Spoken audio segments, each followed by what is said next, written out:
Hey guys, tonight we're headed into one of the roughest years of your life, and trust me, you probably won't survive this. Welcome to a medieval famine year. The weather has turned against you, the granaries are bare, and the lord of the manor still expects his taxes, even if your entire family is running on boiled weeds and tears. This isn't just a bad harvest, it's a slow, grinding descent into the kind of hunger that doesn't just pinch, it devours. So before you get comfortable, take a moment to like the video and subscribe, but only if you genuinely enjoy what I do here. I'd love to know where you're watching from and what time it is in your corner of the world. Now, dim the lights, maybe turn on a fan for that soft background hum, and let's ease into tonight's journey together. You wake up to frost on the inside of your thatched cottage. The fire went out in the night again. Fuel's too precious to waste on sleep. Outside, the fields are hard and pale, and the stubbled earth from last year's harvest is dotted with leftover stones and broken stalks, but very little hope. Normally by now you'd be checking winter stores or maybe doing minor repairs to tools in anticipation of the spring ploughing season. But not this year. There's barely anything to repair with, and even less to plant. You see, the previous summer was wet, relentlessly wet. Rain fell in sheets day after day, flattening crops and flooding low-lying areas. Wheat rotted in the fields, barley moulded in the sacks. The harvest came late, meagre, sickly, and riddled with fungus. You remember the desperation of pulling up a clump of leeks and discovering they'd turned to mush. Your neighbours' pigs, once fat and squealing, were slaughtered early out of fear they wouldn't survive the winter. Most were salted or smoked, poorly, and now lie in barrels that are more worry than comfort. The grain stores in your village's communal barn are almost empty. Your family's personal stash? Gone. You stretched it as far as you could, cutting your bread with chalky ground beans, even bark to make it last. But you knew in your gut, and literally in your gut, that it wouldn't hold out until spring. And now here you are. Hunger isn't just a rumble anymore. It's something that lives with you. It alters your thoughts, makes your body feel hollow and foreign. You glance at your child curled up near the hearth, thin as a sapling, wrapped in a tunic you've restitched a dozen times. Her face has that pinched look, eyes too large, cheeks too sharp. You stopped feeling real hunger days ago. What you feel now is more like static, but you still have to do something today. Maybe you can trade that cracked wooden spoon for a handful of millet, if the miller hasn't left the village. You step out and head toward the common path, mud sucking at your worn shoes. Along the way you pass others, faces you recognise but barely, drawn, silent, each of them with their own empty bowl, their own plan to somehow survive the day. People talk in low voices. The Lord Steward rode through last week demanding grain taxes as if the fields had given plenty. He took what was left from some, more out of principle than utility. After all, what's a half cart of mouldy barley to someone whose larder is stacked with dried figs and smoked boar? Still, you saw the cart loaded. You saw the sacks, pale and frayed, disappear down the hill, and you saw the crying afterward. You remember your neighbour, a man once known for singing while threshing, sitting on a stump, hands covering his face after the steward left. He had hidden his last grain sack under a pile of kindling, but his wife panicked and gave it up. That was 4 days ago. You haven't seen either of them since. It's not that medieval peasants didn't know famine was possible. It was always there, just beyond the edge of the next season. But this feels different. There are no rabbits in the woods anymore. Even the birds seem to have left. And the snare you set yesterday came up empty again. Bait unmarred. The idea of spring planting feels laughable when your body has started to devour itself for fuel. You reach the edge of the village where a few others are gathered. Someone's managed to start a small fire with a bit of peat and dried dung. The smell is awful, but no one complains. There's talk of someone boiling shoe leather, trying to make a broth. You're not sure if it's true, but honestly, it wouldn't surprise you. That old boot in your hut. You've been eyeing it. You just don't know how to soften it enough to chew. Someone else swears they saw a few mushrooms growing under the old oak trees to the east. Dangerous idea, really. Even in good years, mushrooms are a gamble. And now, with empty bellies and no margin for error, it's like licking a knife to see if it's sharp. Still, you file the information away for tomorrow. Maybe. One woman, hunched and wild-eyed, tells a story of her grandfather eating clay mixed with goose fat during the Great Famine of 1315. She says it like it's both a warning and a recipe. Someone else mutters about the hunger bread being passed around at the abbey, the kind that tastes like sawdust and sour apples. Better than nothing, they say, but not by much. Historically, famine years like this weren't rare in medieval Europe. They came in cycles, every decade or so, sometimes closer together. The Great Famine of 1315 to 1317, which you might actually be in right now, struck after years of overpopulation, soil exhaustion, and relentless rains. What made it worse was the lack of storage or transport infrastructure. If one region had a bad harvest, the next one over might have had a decent one. But getting the food there, not easy, not cheap, not likely. There's a scholarly debate about whether communities adapted long term or just endured. Some argue that famine was a form of demographic correction, a cold term that ignores the actual human cost. Others believe peasants were deeply resilient, with layers of social cooperation and foraging skills modern people have lost entirely. You're living proof of the latter, or trying to be. As the fire crackles, someone ladles a bit of something into your bowl. You don't ask what it is, it's warm and that's enough, you sip. It tastes like water and ashes with a faint undertone of turnip, probably one that had already started to rot. Still, your stomach clenches in thanks. Across the fire, someone is softly humming a song you recognise from the last harvest festival, the one before the rains came. It feels like a dream now, a hallucination, but you let it wrap around you just for a minute. Tomorrow you'll dig near the hedges for wild onions, maybe check on the mushroom rumour. But tonight, you'll sleep with a belly not quite empty, that's a victory. By morning, the broth has worn off, leaving you with a hollow tightness in your belly and the familiar fog behind your eyes. Hunger isn't sharp anymore, it's something else now, something quieter, like a whisper you can't quite catch, but you're awake, so you move. The fire has gone out again, and the wind seeps in through the cracks between the daub and wattle. The air smells of cold earth, smoke, and the sour scent of old straw. There's a sliver of light through the eastern window, barely more than a hole stuffed with cloth, and it's enough to remind you today you have to find something to eat. In the corner, under the rickety wooden shelf, lies what you were saving. One small round of barley bread. It's dark, hard, and heavy enough to knock someone out. You cut it in half with your knife, the blade dull from years of sharpening on stone. The bread is coarse, gritty between your teeth. There's a strange tang to it. You added bits of bean flour and some wild seeds last time you baked. Not for flavour, for bulk. You chew slowly, you have to. Rushing would feel like betrayal. Barley is the workhorse grain of your world. Not prized like wheat, not as light or fine, but tough. It grows in poorer soils, braves the colder seasons, is peasant grain, honest and stubborn. In a good year, you'd mix it with oats and maybe a little lard, maybe honey if the bees were generous. In a famine year, it's mixed with desperation. Sometimes tree bark or ground up fava pods, sometimes chalk ground and sifted until it almost passes for flour. But your stomach doesn't care. Your body needs calories more than dignity. The last loaf you baked, weeks ago now, was stretched with ground pea husks and a handful of old bran you traded from the baker's widow. She had a cellar with some odd leftovers, probably from better times, and she offered you the bran in exchange for patching a broken stool leg. You're not a carpenter, not really, but you managed. That loaf fed you and your daughter for 4 days. This one, it's already half gone. Outside, the village smells like smoke and mud. That's all the world is now. Ash, damp earth, and the weight of silence. You walk past a neighbour's house. No fire burning inside. The door hangs open. You don't look too closely. You've seen enough already this week, too many rooms with no answers, just stillness. By the time you reach the centre of the village, a few others have gathered, all thin and hunched against the cold. There's talk of a new bread being passed around from house to house. More like a cake, someone says.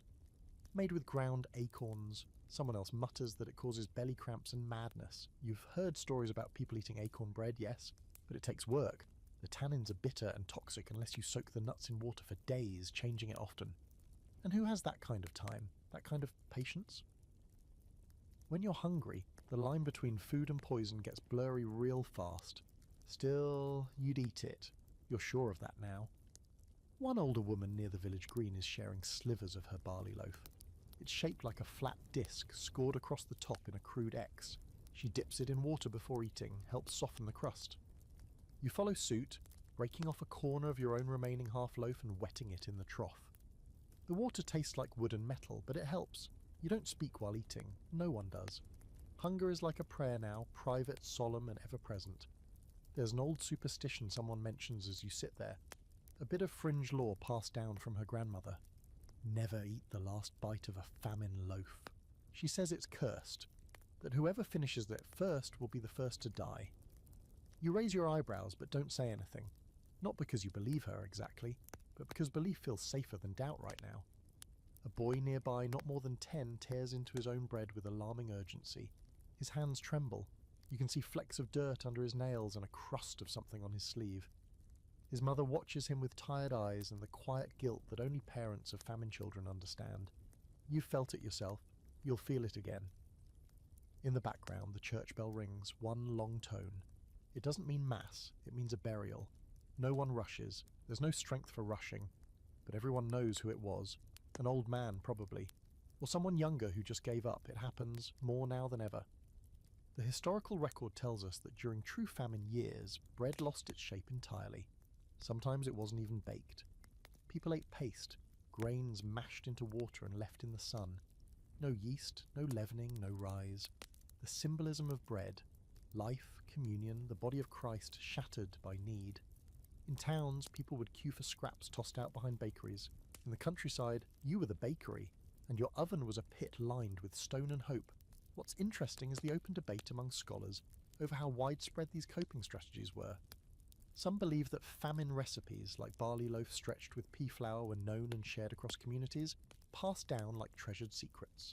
Others argue that most peasants simply improvised, that survival came down to what you had, who you knew, and how desperate you were.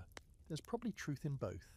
You've learned more from your neighbours in the past 2 months than you ever did during all those carefree harvest festivals. Later in the day, you spot a figure hobbling along the edge of the fields. He's carrying something wrapped in a cloth. Word spreads quickly. He's from the next village over and brought barley flour to trade. No one asks where he got it. No one wants to know. He asks for lard or smoked meat or a copper spoon. You offer the other half of your loaf and the promise of one clean wool mitten. He doesn't take it.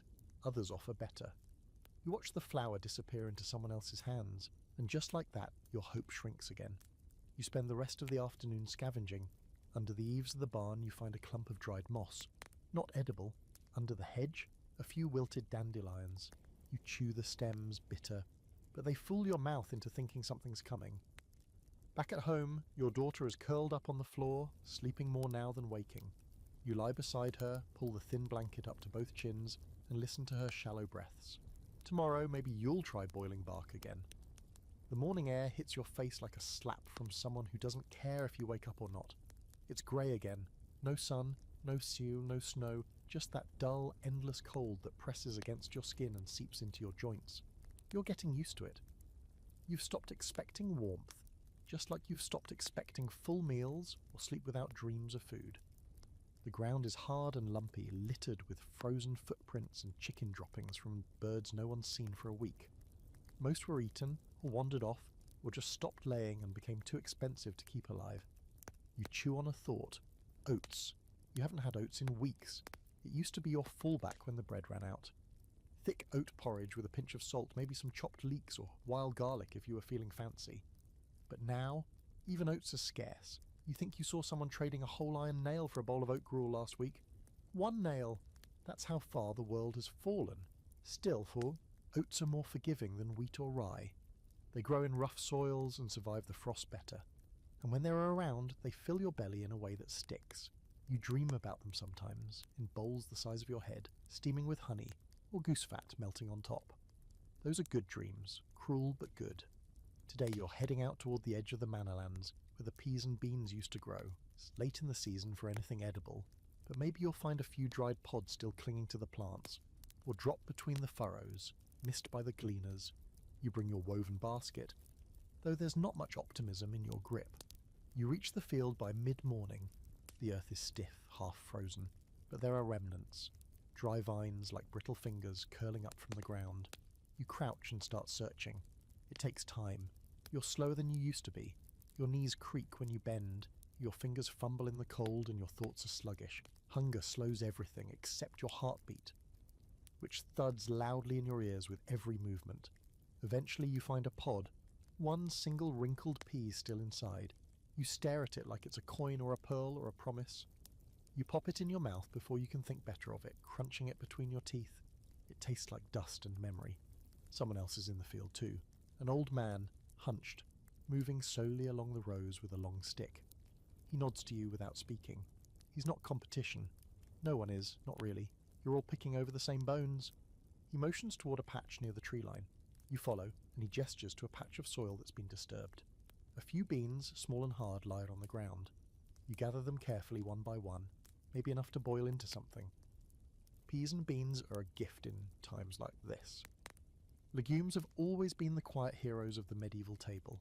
They store well when dried, they're full of protein, and they grow in soil too poor for grain. In fact, they fix nitrogen back into the land, though you don't know it by that name. You just know they're good crops, and this year even their ghost is something to be grateful for.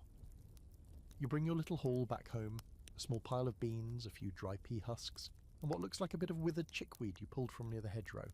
Not much, but it means you can make something. Maybe a watery stew, maybe just a hot drink to keep your hands warm. Either way, it's a plan. Plans feel rare these days. You crush the beans with the heel of your hand on a flat stone, then boil them with some of the dried nettle you saved from autumn. It smells earthy. Not bad, not good. It smells like something that used to be food.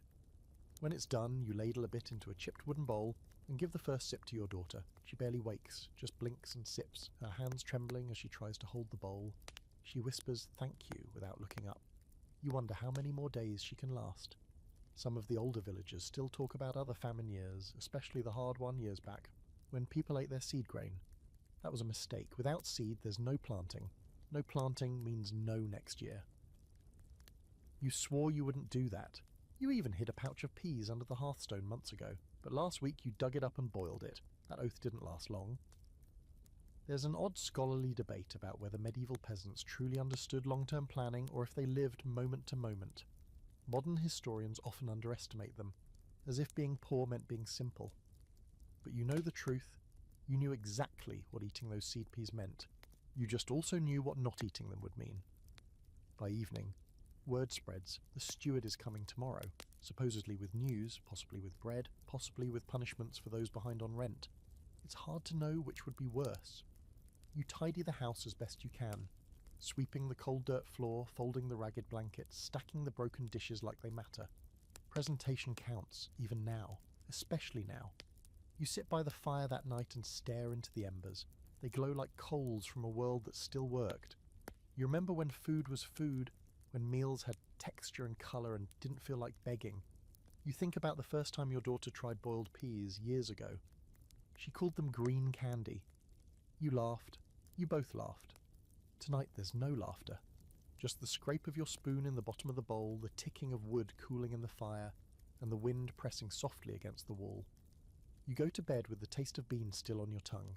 You wake to a smell that isn't yours. It takes a moment to place smoke, sure, but different. There's a sharpness to it, there's a green edge, like something fresh burning. You rise slowly, careful not to wake your daughter, and creep to the doorway. Across the village, someone has lit a cooking fire outside, and in the pot, though you can't see it, you can smell it.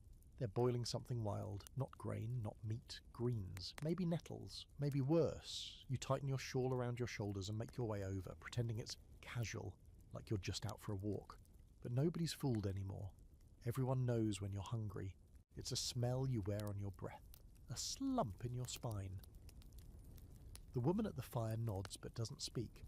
She's got a bundle of leaves in one hand, dumping them into the pot in careful handfuls. Her son is beside her, thin arms wrapped around his knees. His eyes flick toward you, wary and tired. "What is it?" you ask softly. You don't want to startle them. Nobody shares if they feel threatened. "Dock leaves, some sorrel, bitter nettle," she says, not looking at you. "Found some ground elder, too." You nod like you know exactly what she's talking about. You do, mostly. You've picked nettles before, even if you curse them afterward. The sting goes away with boiling, or so they say. Sorrel has that lemony bite if you get the right kind, though too much makes your tongue tingle. And dock, well, it fills space in your belly. That's all it needs to do. They're making pottage, or at least their version of it. No barley, no salt, no meat, just water and whatever green thing they could pull from the soil without getting caught. You ask if they need help watching the fire. She shakes her head, but her eyes say yes. You sit nearby anyway, offering your silence as currency. This scraping together of weeds and water has become the new normal. Everyone's foraging, not just in the woods and along the hedges, but in the very edges of memory. You remember things your grandmother said once, offhand comments about goosefoot and fat hen, plants that seemed like fairy tale names at the time. Now they're lifelines, You think about the list of edible wild greens you've been building in your mind. Nettles, chickweed, cleavers, dandelion, mallow, shepherd's purse. Most taste bitter or grassy or just plain awful, but they don't kill you. And some, like sorrel, almost feel like food. Almost. There's a weird sort of satisfaction that comes with identifying something growing wild and turning it into a meal. It's not pleasure, exactly. More like defiance. A way of saying you haven't beaten me yet. Even as your ribs start to show and your hair falls out in clumps, you're still here, still chewing. You remember an old tale one of the grandmothers used to tell, how during a famine in her youth, people boiled up thistles and even hay. They'd strain it, chew the fibrous bits, spit out what couldn't be swallowed. Someone tried moss once, didn't go well. Another boiled leather, real leather, from an old shoe. You wonder if that's where you're heading, maybe not this week, but soon. There's a scholarly debate about the role of wheeze in the medieval diet. Some argue that these plants weren't just famine food, but a part of normal seasonal eating, especially in early spring, what some call the hungry gap. Others think that's romanticising the past. They say weeds only entered the pot when all else failed, and even then, reluctantly. Your experience tells you it's a little of both. You never would have touched nettles 2 years ago. Now you look at them like they owe you something. The woman stirs the pot with a stick. Her hands are calloused and red, knuckles swollen from cold and work. You offer to trade for a scoop, half a bit of linen you tore from your apron, still mostly clean. She nods, then hands you a scoop in a cracked bowl. The greens float in the cloudy water like seaweed in a dying tide pool. You sip. It's sharp, bitter, but warm. You don't hesitate. Back home, you begin planning your own version. You know where some sorrel grows by the old path, under the shadow of a crumbling stone wall. Nettles along the fence, if you can pick them without getting stung too badly. Maybe even some wood sorrel by the church, though it's often picked over. You wrap your hands in cloth and head out, basket over your arm. The landscape has changed, not the earth, but how you see it. Every patch of green is a possibility. Every leaf becomes a question, edible, poisonous, useful. You move like a deer, grazing cautiously, alert to both danger and dinner. You avoid the Lord's lands, where foraging could get you whipped or worse. Stay to the commons, the in-between places, the forgotten edges. That's where survival hides. You gather slowly, hands numb, sorrel check, nettles check, some dandelion flowers and leaves. You even find a few garlic mustard plants, their spindly stalks rising defiantly between 2 fence posts. You pluck them with care and head home, triumphant in your own quiet, starving way. Back in your cottage, you build a small fire with twigs and dried dung. The smoke burns your eyes, but it keeps the pot warm. You boil the greens with a bit of water and a cracked piece of turnip you saved from days ago. No salt, of course. Salt costs more than meat now, but the mix steams gently, and when it's ready you split it between yourself and your daughter. She grimaces at the bitterness, but eats it all the same. You sip slowly, telling her, oh, it's spring soup, like it's a treat. She doesn't laugh, but her eyes soften. That's enough.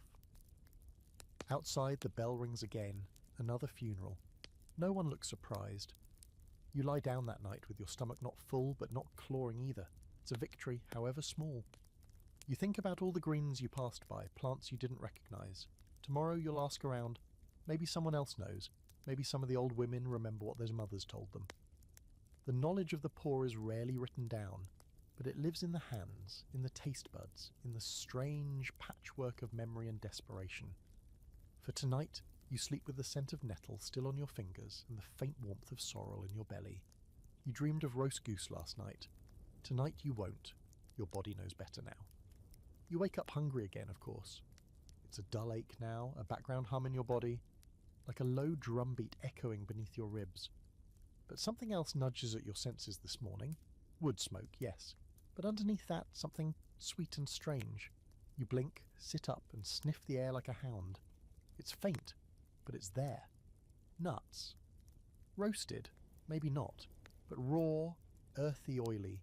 It's the smell of something wild and possibly edible. Something from the forest.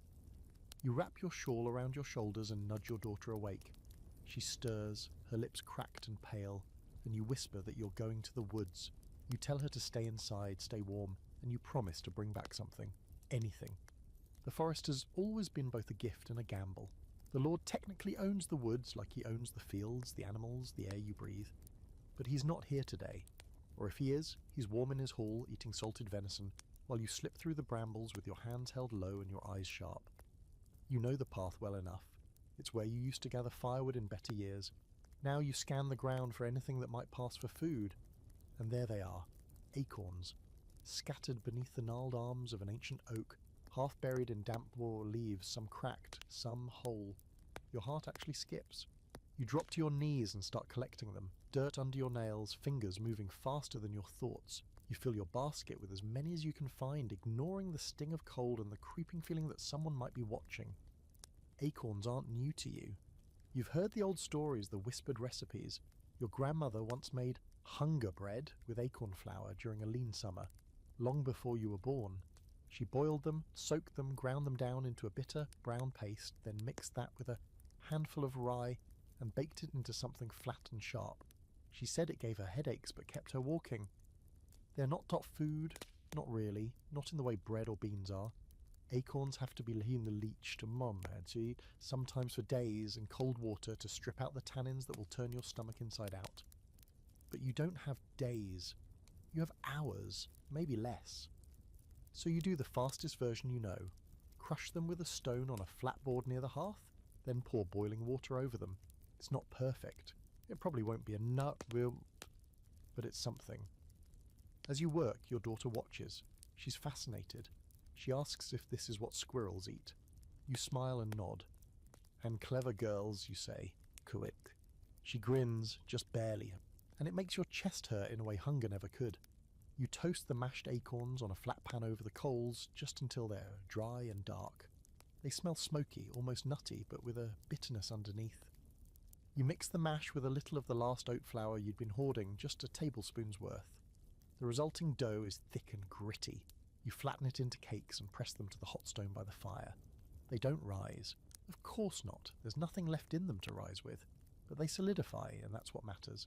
You peel them off the stone when they're firm enough to hold together, and you break off a piece for your daughter. She nibbles it cautiously, chews, and then makes a face.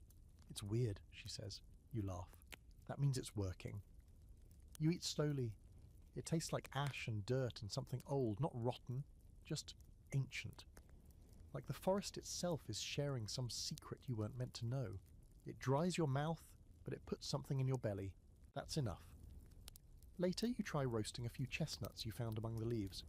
They're wormy, but some of them are salvageable. You roast them on the same hot stone, cracking them open one by one. One is mouldy, you toss it. Another is firm, slightly sweet, and you savour it like it's the last plum of summer. There's a strange elegance to these foods, forest foods. The kinds of things the rich never touch unless a chef's touched them first. Acorns and chestnuts have fed animals for centuries, but now they're feeding you. Not well, not safely, but enough to stretch one more day.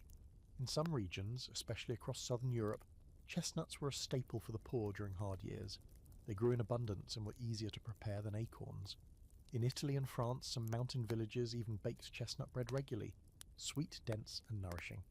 Scholars argue about whether those traditions spread northward or remained isolated. You don't care, you just know that if you find another worm-free nut tomorrow, you'll call it a miracle.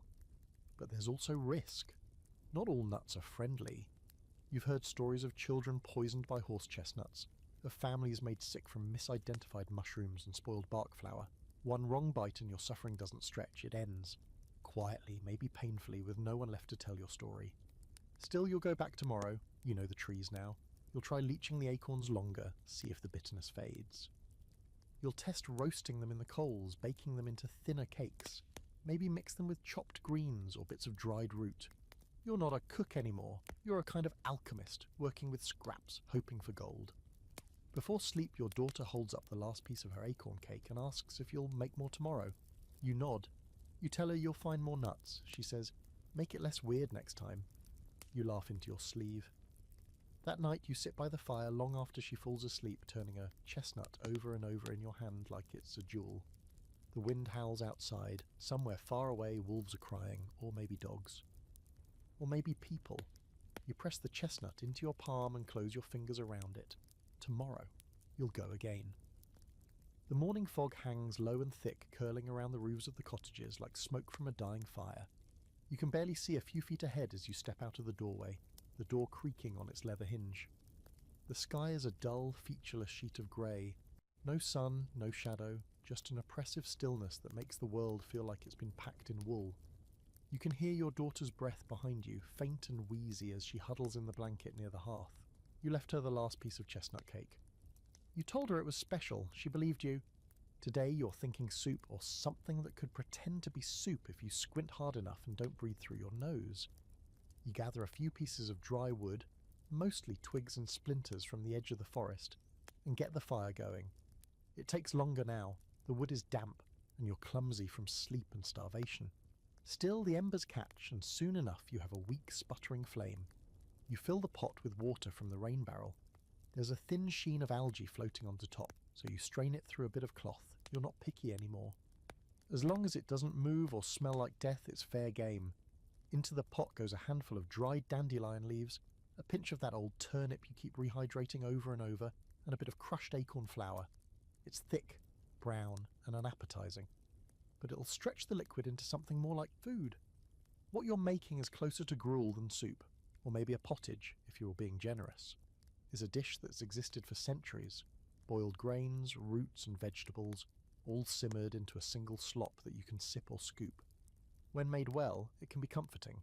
When made like this, well, it's warm. That's about all it has going for it. In better years, your pottage might have included barley or oats, thick chunks of carrot, maybe bits of onion or cabbage. A scrap of meat, if a chicken had died recently. Even a few herbs for flavour. Parsley, sage, maybe a little garlic if the harvest had been kind. But now it's just water and things pretending to be food. The only herb you have left is dried nettle, and you've already used most of that. Your daughter stirs as the smell reaches her, and she calls out, "Is it ready?" You say, "Almost," and it's the truth, though part of you wants to keep boiling it down into something smaller, something more precious. But hunger doesn't wait. You ladle out 2 small bowls and hand one to her.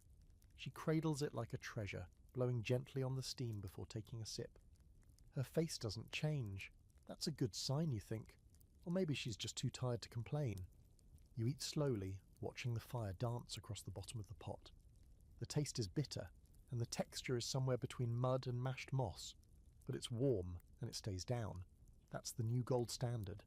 If it doesn't make you sick, it's a success. There's a strange kind of ritual to eating gruel. You sit quietly, holding the bowl in both hands, hunched over like it might escape if you're not careful. You sip and you breathe. You feel the heat spread through your chest, down into your stomach, dulling the edge of the hunger. Not curing it, never that, but softening it, the way snow quiets footsteps. You don't talk, you don't even think, you just exist, bowl in hand, moment to moment. Later in the day, you try foraging again. Less for food this time, more for anything that might give the soup some texture. You find a few dried up roots, a wild carrot that's more woody core than flesh, and something that might be parsnip or might be just a weed trying too hard. You dig it up anyway. On your way back, you pass the mill. The big wheel isn't turning today. No grain means no grinding, and the miller's son sits on the porch with a hollow-eyed look, his hands folded in his lap like he's trying to remember what they're supposed to do. You nod at him. He nods back. Nobody says anything. At the edge of the path, you find something unexpected, a dead bird, blackbird maybe, or a starling. Hard to tell. Its neck is broken, and it's stiff with cold. You hesitate. You've heard stories of people getting sick from bad meat. But it doesn't smell, and there's no obvious rot. You wrap it in a cloth and tuck it into your basket. Back home, you pluck it over the fire. It's not much, barely enough meat to cover your thumb, but it gives the broth a flavour it hasn't had in weeks. You boil the bones too until they soften and cloud the water with whatever essence they hold. The resulting stew is thinner than blood, but richer than anything you've had in days. Your daughter says, "It tastes like meat." You tell her it is meat. She doesn't ask what kind. You don't volunteer the answer. There's an old superstition about eating thin soups during famine. Some say it lets the soul slip out through your breath. Others say the steam carries your prayers higher. You don't believe either, but you like the idea that something in your hunger might be noticed. By God, or fate, or just the wind. Historically, gruel and pottage were the baseline meals for peasants. In good years they sustained life. In bad years they mocked it. There's some debate among historians about whether medieval people considered these meals comforting or humiliating. Was it resilience or just resignation? Scholars argue you don't. You know what it is, necessary. Before bed, you check the pot again. There's still a bit of stew left thickening as it cools. You cover it with a cloth. It might be breakfast. It might be nothing by morning if someone hungrier breaks in. You wedge the door shut with a stone and lie down beside your daughter. She whispers, "Do we have to eat that again tomorrow?" You say, "Only if we're lucky." She laughs. "Just a little. Just enough." You close your eyes and pretend you're full. The morning arrives with no warning, no rooster, no sunbeam, just the dull ache of being alive again. Your bones feel heavier than usual.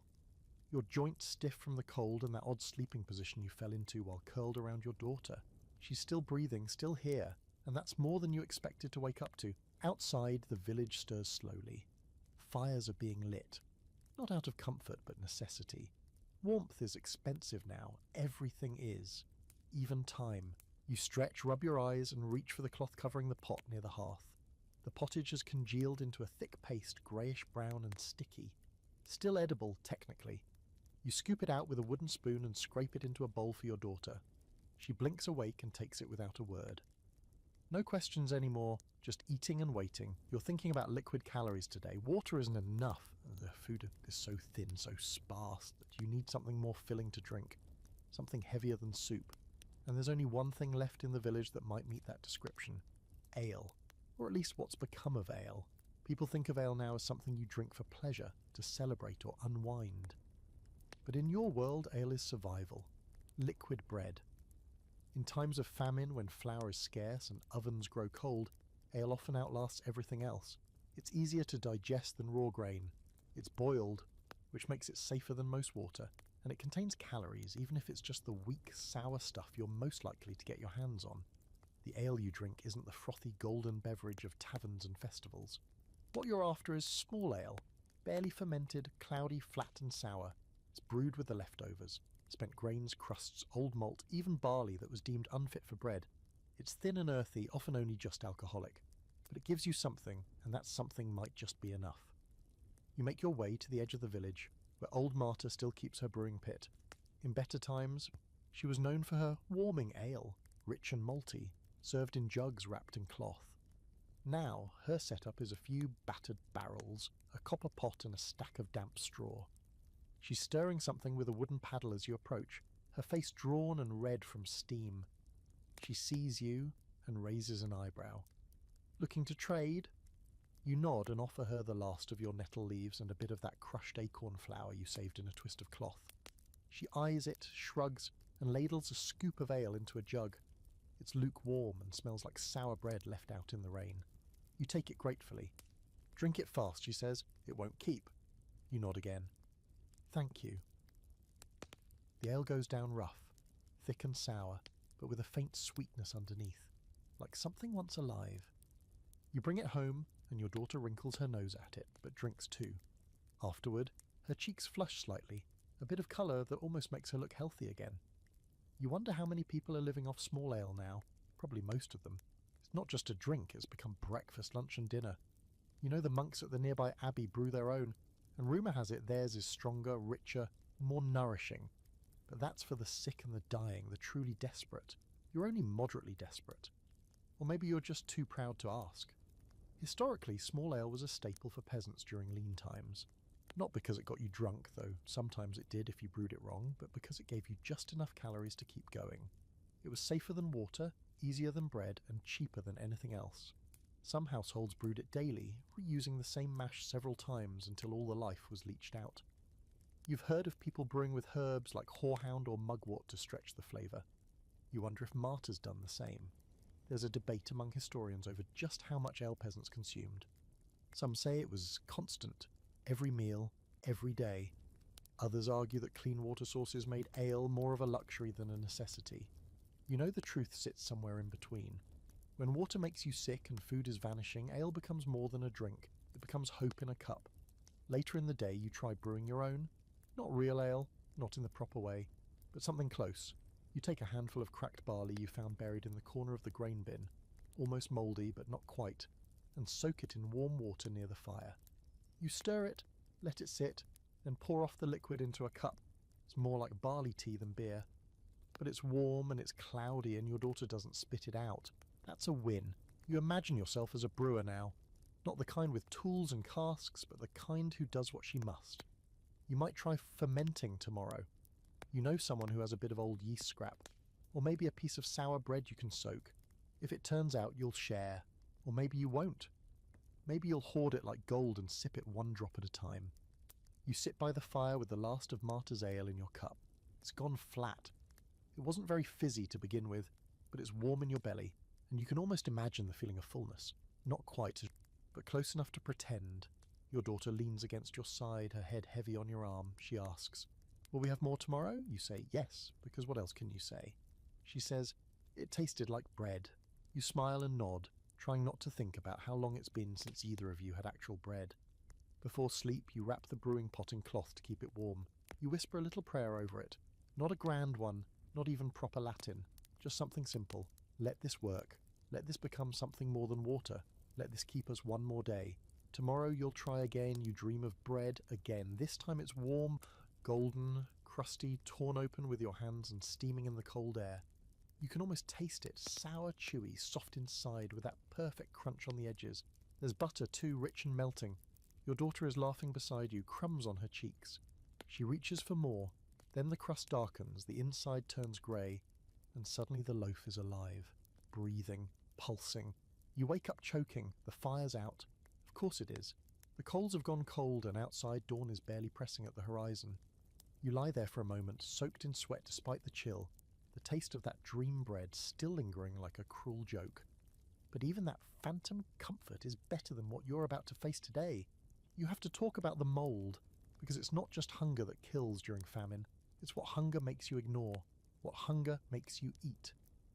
The grain that's left in the village, what little hasn't been traded, stolen or hoarded, is changing. It looks the same from a distance, but up close it has that telltale shimmer, that strange purple-black tint crawling across the kernels. It's rye mostly. Rye grows in places wheat won't, cold, poor soils, the kind you've got plenty of. But it's cursed too. Under the wrong conditions, especially after damp seasons, it carries something inside it, a sickness, a fungus, a gut. You didn't know what it was the first time someone said the bread made them sick. Old Gert said her legs were burning like fire under her skin. A boy said his hands were full of pins. Then the stories started. People seeing visions, people laughing uncontrollably, people twisting in their sleep and waking up screaming. A girl in the next village tore out her own hair and said, "Angels were speaking to her through the chimney." You didn't believe it, at first, but then you ate a bit of that dark rye loaf your cousin gave you. It was stale and tasted off, but you were starving. 2 hours later, the world tilted. The trees outside looked like they were breathing. Your fingertips felt too large for your hands. You cried for no reason. Your daughter kept asking you questions you couldn't answer because your mind had gone somewhere else. Ergotism, they call it now. Historians debate whether it was common or rare. Some argue that outbreaks were isolated, local and unlucky. Others say it was a regular visitor in times like this, hiding in every granary too damp, every bread loaf too dark. You don't need a scholar to tell you what it does. You've seen it firsthand. You've felt it in your own bones. There are two types, apparently. The convulsive kind with fits and spasms, hallucinations and hysteria, and the gangrenous kind where your fingers turn black and fall off. You don't know which is worse, you just know that when the bread starts to smell sweet but wrong, like honey left out in the rain, you should throw it out. But no one does. No one can afford to. This morning you find a small heel of rye bread near the hearth. It's from a trade you made 3 days ago. Just a sliver wrapped in cloth. You were saving it. Now you unwrap it slowly, inspecting it under the grey light. It looks okay. There's no fuzz, no purple, no shine. But your stomach growls loud enough to make the floor creak, and suddenly you realise it doesn't matter. You break it in half, give the larger piece to your daughter, and chew the rest with your eyes closed. It tastes metallic. Or maybe that's just your imagination. You try to push the thought away. Later you go to check on your neighbour, a weaver named Thomas. He hasn't been outside in days, and when you knock on his door there's no answer. You push it open and find him curled up in a corner, eyes wide and unfocused. He's muttering something, nonsense syllables, that almost sound like a song. There's an untouched loaf on the floor beside him. Dark rye, streaked with purple. You leave it there. Back home, you drink some weak barley tea to wash the taste from your mouth. You feel lightheaded, not like before, not fully, but enough that your legs feel a little too soft beneath you. You sit by the fire and focus on your hands. Watch them. Count your fingers. Move each one. They still work. Good. Your daughter is drawing shapes in the ash on the hearthstone. She hums quietly some tune you don't recognize. You ask her how she feels. She says she's cold but not hungry. That scares you more than if she'd said the opposite. There's an eerie calm that settles over the village during famine. Not silence exactly, people still move, still breathe, but it's as if everyone is walking through fog or underwater. You make eye contact with a woman you've known for years, and neither of you speaks. There's no point. Words have become too heavy to carry, and hanging above it all is that quiet dread. How do you know when the food becomes the enemy? Even now, as you write mental notes about what you can safely eat, the mold lingers in your thoughts. You begin inspecting everything more closely. Acorns, grains, old loaves, and second-guessing every bite. Was that a bitter aftertaste or just imagination? Was the dizziness from hunger or something darker? You remember an old rhyme, something the village children used to chant when skipping rope. Black bread, red hands, don't eat it if it stands. White bread, sweet head, eat it cold or you'll be dead. It never made much sense until now. That night, as you lie beside your daughter, you whisper stories to her, soft ones, harmless ones, tales of kitchens full of pies and cellars full of apples. You talk about a loaf so big you had to carry it on your back and a butter pat the size of your hand. She laughs, just once, a dry giggle like wind through straw. You don't tell her the truth, that her fingers looked pale and blue this morning, or that you felt a tremor in your thigh that wouldn't stop for half an hour. You just keep telling stories. You make up a new one about a brave girl who found a hidden bakery in the forest and made bread from tree bark that tasted like honey. When you finally drift off, you dream again of bread, but this time it's black, and it's watching you. By the next morning you're craving something other than bread, or what passes for bread these days. Your stomach has grown suspicious of loaves, of porridge, of anything grain-based. You've started imagining flavours that don't belong to anything you've eaten in months. Roasted fish, fried onions, fresh cream on cold apples. It's not helpful, but it keeps your mind occupied when your body is too weak to move. Your daughter mumbles something about soup in her sleep. She dreams in meals now. You sit up slowly and feel the sway in your limbs. That half slice of possibly cursed rye bread still churns in your belly. You can't be sure whether it's hunger or poison anymore. Probably both. You need protein, real protein. Something clean, something not moulded or gnawed on or scraped off a rock. Something pulled from the earth or water that still knows how to nourish. Fish. It hits you all at once. Of course, the stream's nearby, the pond beyond the trees, the river even further still. The village has always had fish, at least in theory. The Lord's men used to fish it and claim every trout as property. But in times like these, even those rules get blurry. You wrap your shawl around you, pick up your daughter's old wooden bucket, and head toward the pond. The mist clings low to the ground, curling around your ankles like smoke. It's quiet. Too quiet. Even the birds are absent today. Maybe flown south, maybe eaten. You can't blame them either way. The pond is half frozen at the edges.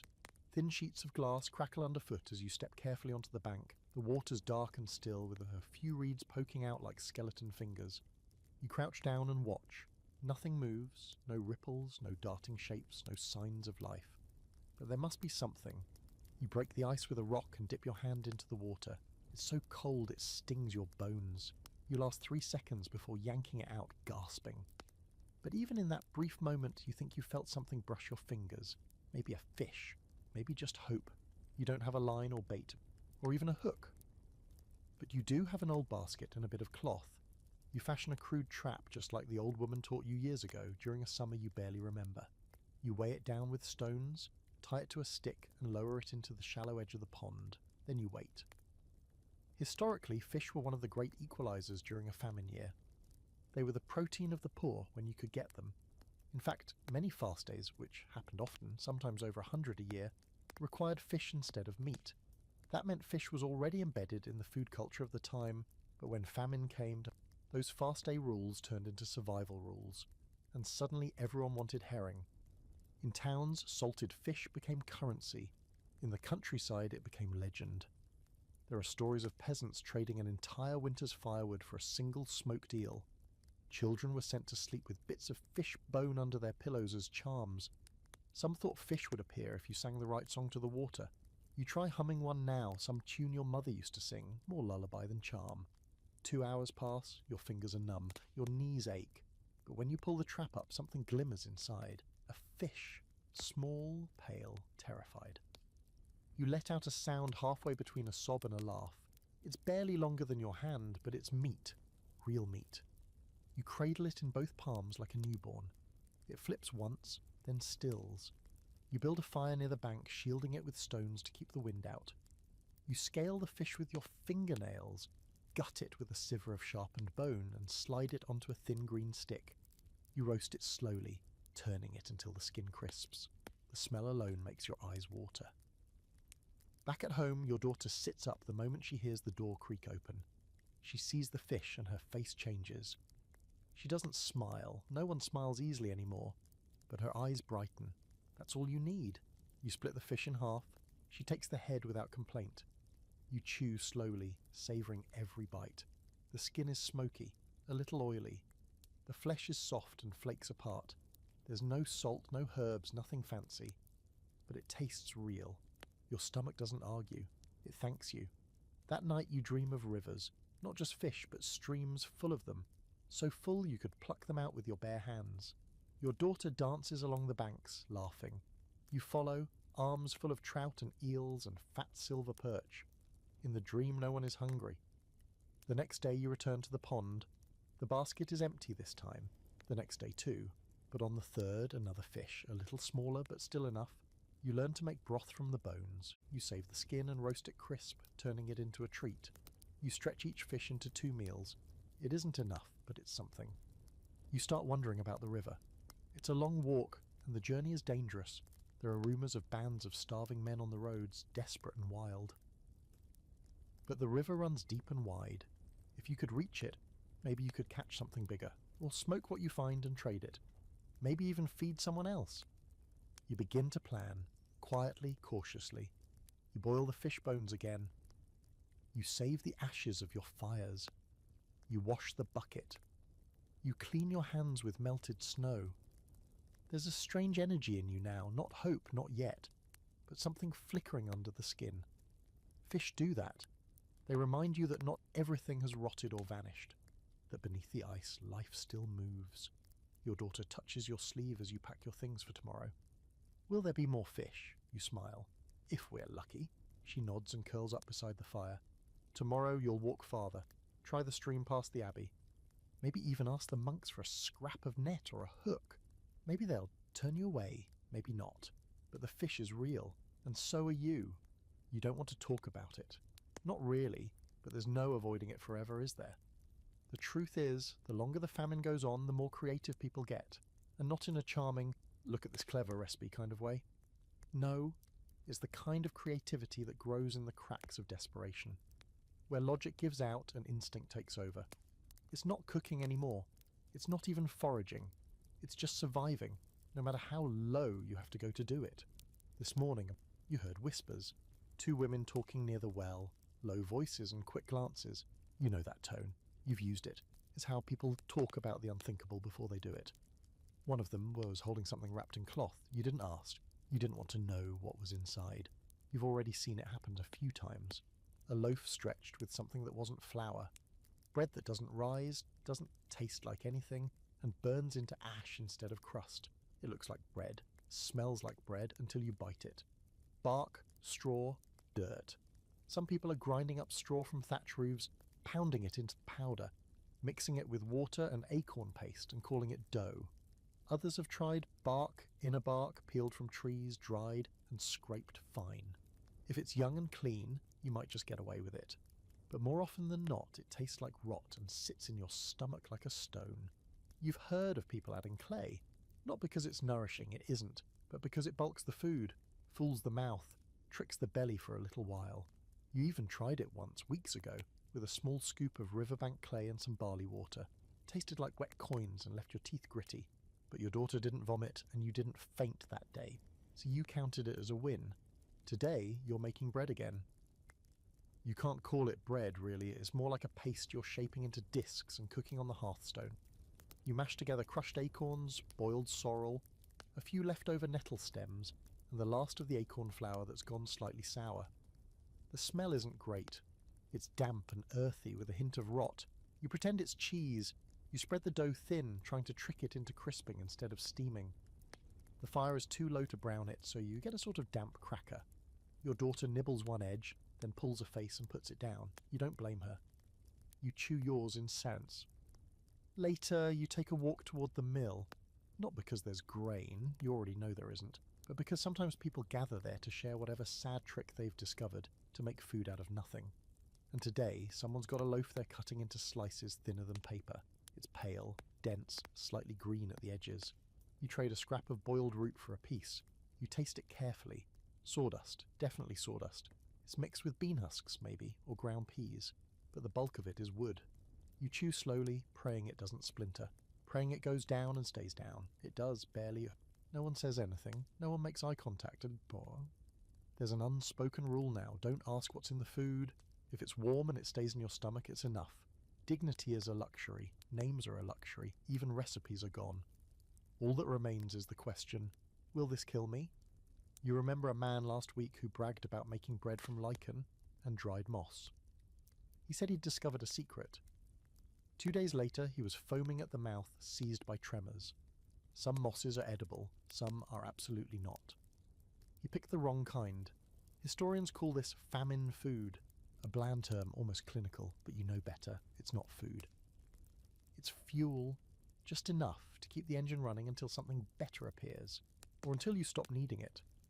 There's still debate among scholars about just how far people went during medieval famines. Some believe these desperate loaves were rare exceptions. Others argue they were the rule, that for months or even years, entire communities lived off substitutes and poisons, chewing grass and scraping mould from rotten cheese.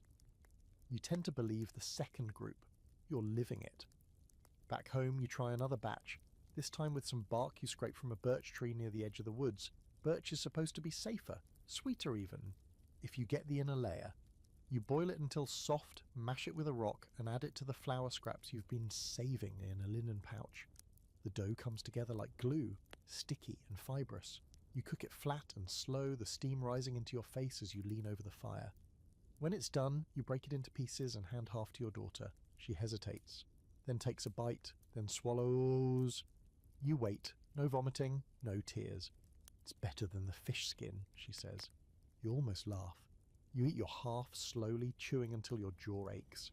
It's not good, it's not bad, it's just edible. That's the goal now. You keep a list in your mind: edible, possibly edible, lethal. Every time you find something new, you test it like a potion. Taste, wait, survive, repeat. That night you boil water with some nettle ash and bark scrapings and drink it like tea. It tastes like earth and tree sap, but it fills the silence between your ribs. Your daughter asks if tomorrow's bread will be made of actual things. You tell her, yes, you're lying. But lying is edible too in its own way. You dream of a bakery, again, loaves lined up like sleeping children. But when you bite into one, it's filled with mud and hair. You wake before dawn, the fire is out, again. You don't expect to feel envy anymore. Not this far into the famine.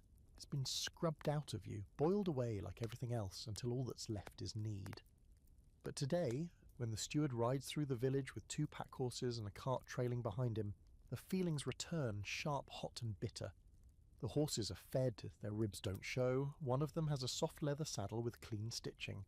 The steward himself is wearing a fur-lined cloak, dusted but dry. You haven't seen fur in months. More importantly, you smell something. Bread, real bread, wheat, not barley, leavened and crusted, aromatic. The kind of bread that actually has a shape to it. Round and heavy, not flat and cracking. There are only a few loaves, and they're not for you. He's bringing them to the manor house, tucked safely behind its tall wooden fence where the nobility still eat daily and drink deeply. They're not untouched by the famine. No one is, but they have buffers, stores, access, wine instead of ditch water, bread made from flour, not straw. You hear the steward speaking with the reeve, and though the wind carries most of the words away, a few phrases reach your ears. Collected tithe, barely enough, they still owe more. Then he nods toward the church and mutters something about charity, the kind that doesn't come without record keeping. You stand there in the lane, clutching your daughter's hand, and watch them unload the cart. There's salted meat too, cheese, apples, slightly shriveled but whole. You swallow hard, then look away. You don't want your child to see your expression. Back at your cottage, you heat yesterday's leftover broth.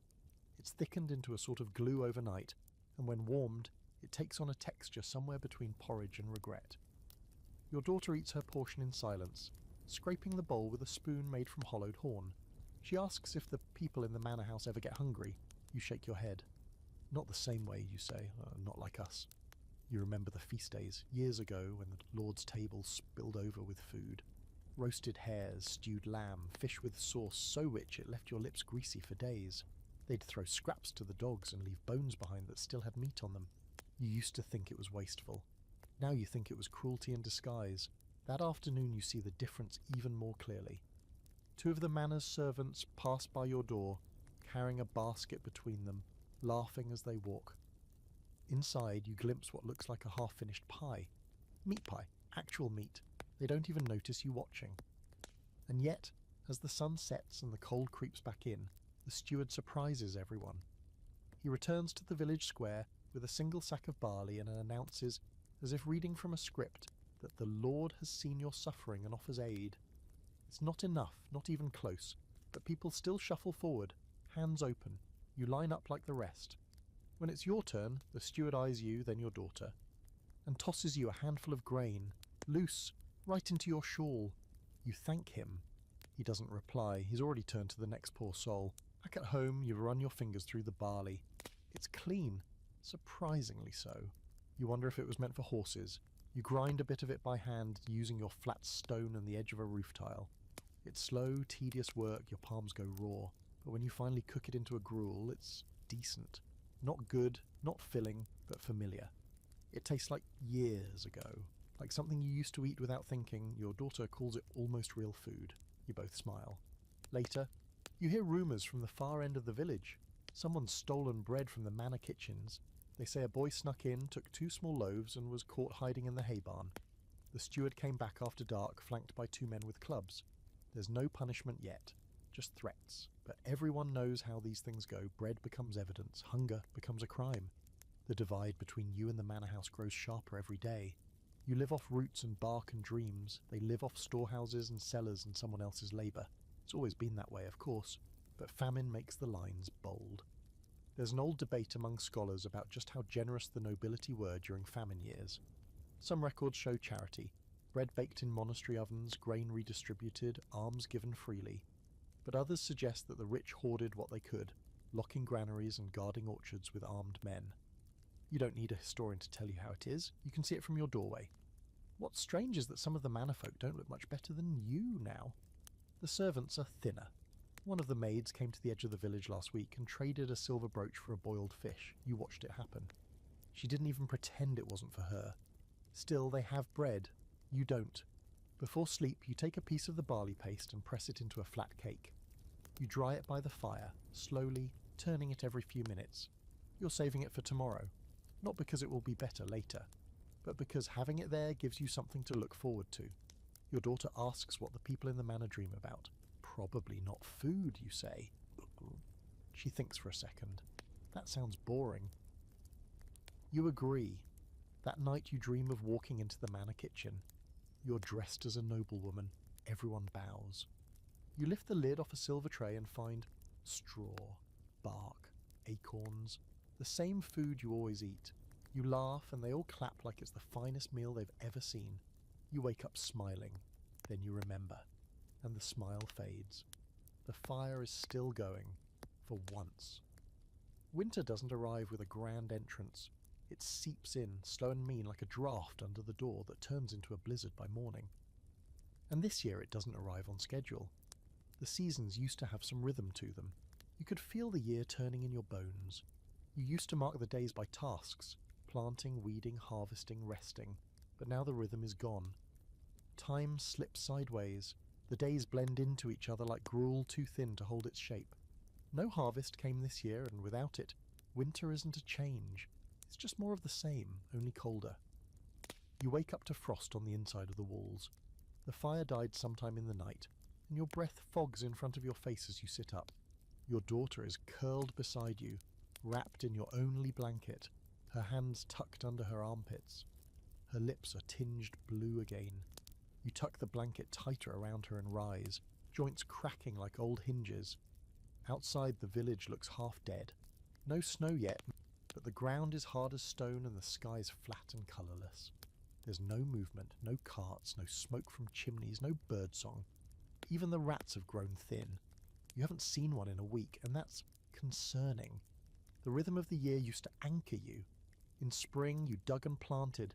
In summer, you weeded, tended, hoped. In autumn, you gathered, stored, counted. In winter, you rested, or at least tried to. There were repairs to make, tools to fix, bread to bake. But now, with the harvest gone and no grain stored, winter doesn't feel like rest. It feels like an extension of a punishment you don't remember earning. You try to light the fire, the kindling is damp, the peat is crumbly and weak. You blow until your lungs hurt and eventually the coals catch. The flames are small and angry, but they're alive. You warm your hands and then hers. She stirs, eyes flicking open, and mumbles something about breakfast. You hand her a sliver of dried bark cake and pretend it's enough. You step outside again to gather what little you can. The frost has killed most of the wild greens. Sorrel has wilted into mush, nettles are dry and brittle, and even the weeds seem to have given up. You find one half-frozen root and dig it out with your fingers, hands going numb. You can't tell if it's a carrot or a parsnip, doesn't matter, it's food. You know the hunger is changing you. You move more slowly. Your thoughts come in fragments. Sometimes you walk into a room and forget why. You say the wrong words. You stare too long at nothing. Your daughter told you yesterday that your voice sounded strange. You didn't notice. You boil the root with a bit of yesterday's gruel and a pinch of old salt that you'd forgotten you had. It tastes like the inside of a wooden spoon, but it's warm and your daughter eats without complaint. You wonder how she's still so quiet. She used to hum while she chewed. Used to tell you stories about imaginary beasts and glowing rivers. Now she just swallows and watches the fire. Later you walk to the church, hoping they're handing out charity bread again. The line is long, too long. By the time you reach the front, the last of the loaves are gone. The monk at the door shrugs and says, "God will provide." You want to slap him. Instead, you nod abort and walk away. Some of the villagers talk about fleeing, heading south toward the coast or inland toward the forests. But there's nowhere left to run. Famine isn't local anymore. It's everywhere. And the road is worse than staying put. There are travellers, bands of hungry men who have nothing left to lose. You've heard of entire families disappearing. You've seen the fear in people's eyes when someone knocks on a door too late at night. So you stay, you wait, you endure. The old seasonal rhythms are broken now. And with them, something in your spirit has cracked too. In past winters, even the hard ones, there was structure. You could say, "Only until Candlemas," or "We'll be planting again soon." But now, there's no promise of spring, there's no seed, no certainty. The tools lie untouched in the shed, their wooden handles warped from disuse. You haven't sharpened the sickle in months. Why would you? You remember when the church used to ring the bells to mark the seasons. Ascension, Michaelmas, Advent.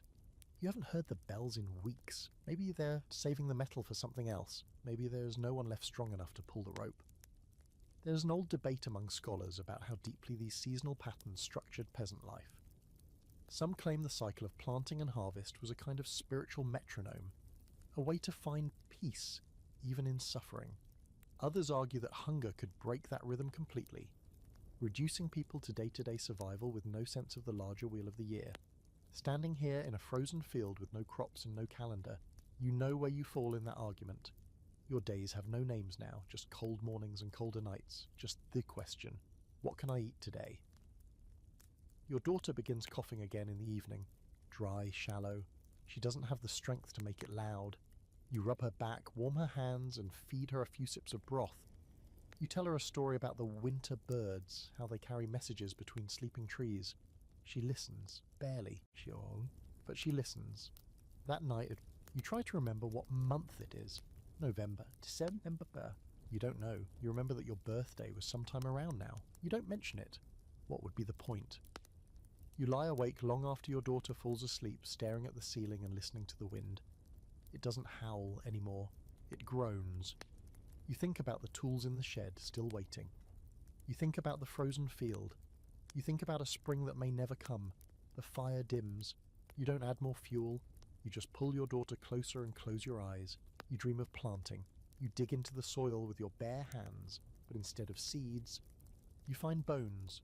The sky breaks open for a few hours, and though it doesn't exactly qualify as sun, it's lighter than usual, pale grey shifting toward a sort of milky silver. It feels strange standing outside in it. Your eyes squint like they've forgotten how to process brightness. The cold's still there, of course, but not biting. Just lingering. A dull ache instead of a blade. You take it as a sign, maybe not of hope, let's not get ridiculous, but of opportunity. You wrap a tattered scarf around your daughter's neck and pull the blanket tighter around her shoulders. Then you head out, bucket in hand, toward the hedgerows on the outskirts of the village. It's risky, yes. A wasted trip could cost you precious strength. But you've heard rumours. Someone saw berries. Probably not enough to fill a hand, but anything that grows uninvited this late in the year is worth the gamble. The ground is stiff but not yet frozen solid, and your boots crunch against the brittle grass as you move. The hedgerow looms up ahead, gnarled, twisted branches, dry leaves still clinging like stubborn ghosts. In the warmer months, this place bursts with green life. Blackberries, gooseberries, wild strawberries, even the occasional hazelnut. You remember dragging your daughter out here on a summer afternoon years ago, her face smeared with juice, her laughter floating over the grass. Now the branches are stripped, the underbrush brittle. Still, you kneel down and begin the search, carefully, slowly. And there, after 20 minutes of clawing through thorns and stinging your hands on nettles you thought were dead, you find them. A cluster of shriveled rose hips, dark red and dusty but clinging stubbornly to the stalks. You pull them gently one by one and drop them into your pocket. Nearby you spot a handful of hawthorn berries, wrinkled and half-frozen, but intact. Then a small miracle, a patch of sloe berries, hard and bitter, but they're there. You pick what you can, fingers going numb as you pull at stems and twist berries free. Some are half rotten. You leave those behind. Others are almost sweet when you press them to your tongue. Tart, like the memory of better fruit. It's barely a handful all told, but it's enough to call it a good day. You head home slowly, one eye on the tree line. No one is out here now, not this far from the cottages. Safer than it was weeks ago. Most of the travelling desperate have moved on or died, but the fear never really leaves. You keep your knife ready in your belt just in case.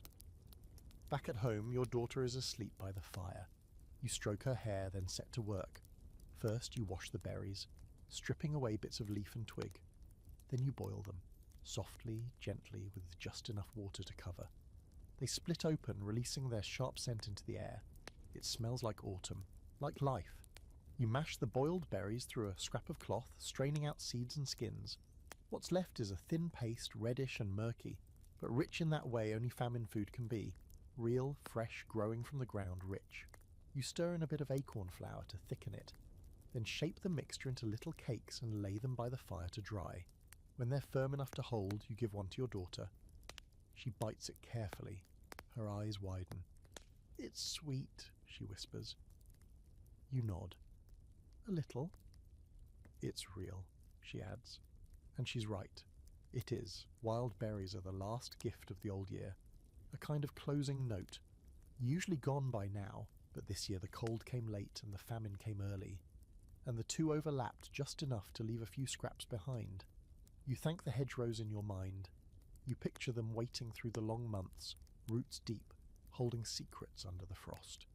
There's debate among historians about just how much wild fruit peasants relied on. Some records barely mention berries at all. Others describe children sent into the fields with baskets to forage for every last bit of vitamin C before winter turned their teeth to powder. Scurvy isn't just for sailors after all. A season without fruit is fine. 2 or 3, that's when people start bleeding from the gums and losing teeth with every bite. You think of that now, chewing your tart little cake, imagining your cells cheering as the juice slides down your throat. You don't know what vitamins are, but you know when your body says thank you. This is one of those moments. The rest of the berry mash you mix with a little boiled grain and mould into a sort of pudding. It's sticky and strange and barely holds together, but it looks like something festive. Your daughter insists on saving it for a special day. You don't argue. She wants to pretend it's a treat, so let it be one. That night, the wind picks up. A storm rolls in. Not snow, not yet, but the kind of slicing rain that freezes halfway down. You patch the holes in the walls with straw and hang an old cloth across the door. The fire struggles to stay lit. The warmth from the berries lingers, though like a memory. Your daughter sleeps beside you, one hand still clinging to the cloth-wrapped berry cake she didn't finish. You press your hand against her back, she's breathing steady. You wonder if the trees know, if they feel the way you do, hollow, waiting, listening for something that may never come again. Spring is far off, too far to picture, but today, for a few bright moments, the hedgerow remembered you, gave you something living. You dream of a summer field full of berries so ripe they fall into your hand. No thorns, no hunger, just sweetness. Ooh. You wake up to wind, and the storm, and the fire still going. You wake with the wind still banging at the shutters and the thatch above your head creaking with every gust. One of the roof beams has started leaking again. Slow drips plop into a wooden bowl near the hearth. The storm didn't break in the night like you'd hoped. If anything, it's worse now, louder, hungrier. It's the kind of wind that sounds like it's trying to find a way inside your bones.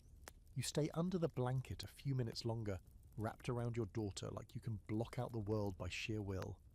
But your stomach has other plans. It growls long and low, like it's trying to remind you that berry cakes only go so far. You feel lightheaded when you sit up. Bit of vertigo spins the room for a second, but you blink hard and push through it. No time to be dizzy. There's work to do. There's always work, even when there's no energy left to do it. Today you're going underground, roots and tubers, nature's buried secrets.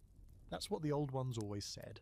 When nothing else grows, the earth still hides food in its depths. Parsnips, carrots, turnips, even wild onions if you're lucky. They're not pretty, not the prize crops of feasts and festivals, but they keep people alive when the fields have nothing left to say. You gather your digging stick and wrap your scarf tight against your face. The wind slices down the path as you walk, cold and sharp like broken glass. No one else is out, not in this weather, just you and the grey. You head toward the edge of the woods, where the soil is softer and the wild things sometimes grow unnoticed. The digging is slow and hard, and the ground's half frozen and packed with roots so tangled they fight you back. You chip away at the surface with your stick, fingers stiff and clumsy, knees soaked from kneeling in the mud. It's miserable work, and that's before your back starts to spasm. But after an hour, you find it. A turnip, small, cracked, a little worm-eaten but intact. It comes loose with a wet squelch and you hold it up like a treasure. You keep going. Another hour, another find. A wild carrot, so thin it's barely more than a root, but it smells like something real. Then a knot of burdock root, thick and hairy. You'll have to scrub it forever to make it edible. But it's heavy in your hand. That alone makes it precious. You think about the stories your mother told you, of famine years long ago, where people survived entire winters on what they could dig from the earth. Not the fields, the woods, the ditches, the forgotten corners. One woman, she said, once fed her whole family on wild parsnips and cattail roots, boiling them into thick pastes and calling it marrow stew. You never knew if that story was real, but it feels real now. Historically, root vegetables were the peasant's pantry, reliable, storable, unspectacular. In good years, they filled the gaps between meats and grains. In bad years, they were the main event. You remember a feast day long ago where someone made roasted turnips with honey and herbs. You thought it was fancy, now you'd kill for a plain boiled one. There's some disagreement among scholars about which wild roots were actually used by peasants during famines. Some records mention parsnips and leeks, others point to lesser-known plants, like hogweed root or Alexander's. A few theories even suggest that underground parts of common weeds were boiled and eaten, though those would have been risky. Some roots nourish, some kill. The line is thin. You've rolled the dice more than once. Back home, your fingers are too numb to untie the scarf, so you just yank it off. Your daughter rushes to the door when she sees the bundle in your arms. "Is that a carrot?" she asks, eyes wide. "Sort of," you say, as I call it one. You scrub the roots clean in a bowl of cold water. The burdock takes the longest, caked with mud and full of tiny stones. You peel it with a bit of shell and slice it into thin rounds. Everything goes into the pot, even the bits you'd normally toss. There's no room for waste now. You add a little ash for flavour and a chunk of old bark bread to thicken it. It's a strange recipe, one only a famine could invent. The stew simmers slowly, filling the room with an earthy, sour scent. It's not good, not really, but it smells like food, and that's become a rare pleasure. Your daughter stirs the pot while you clean your hands.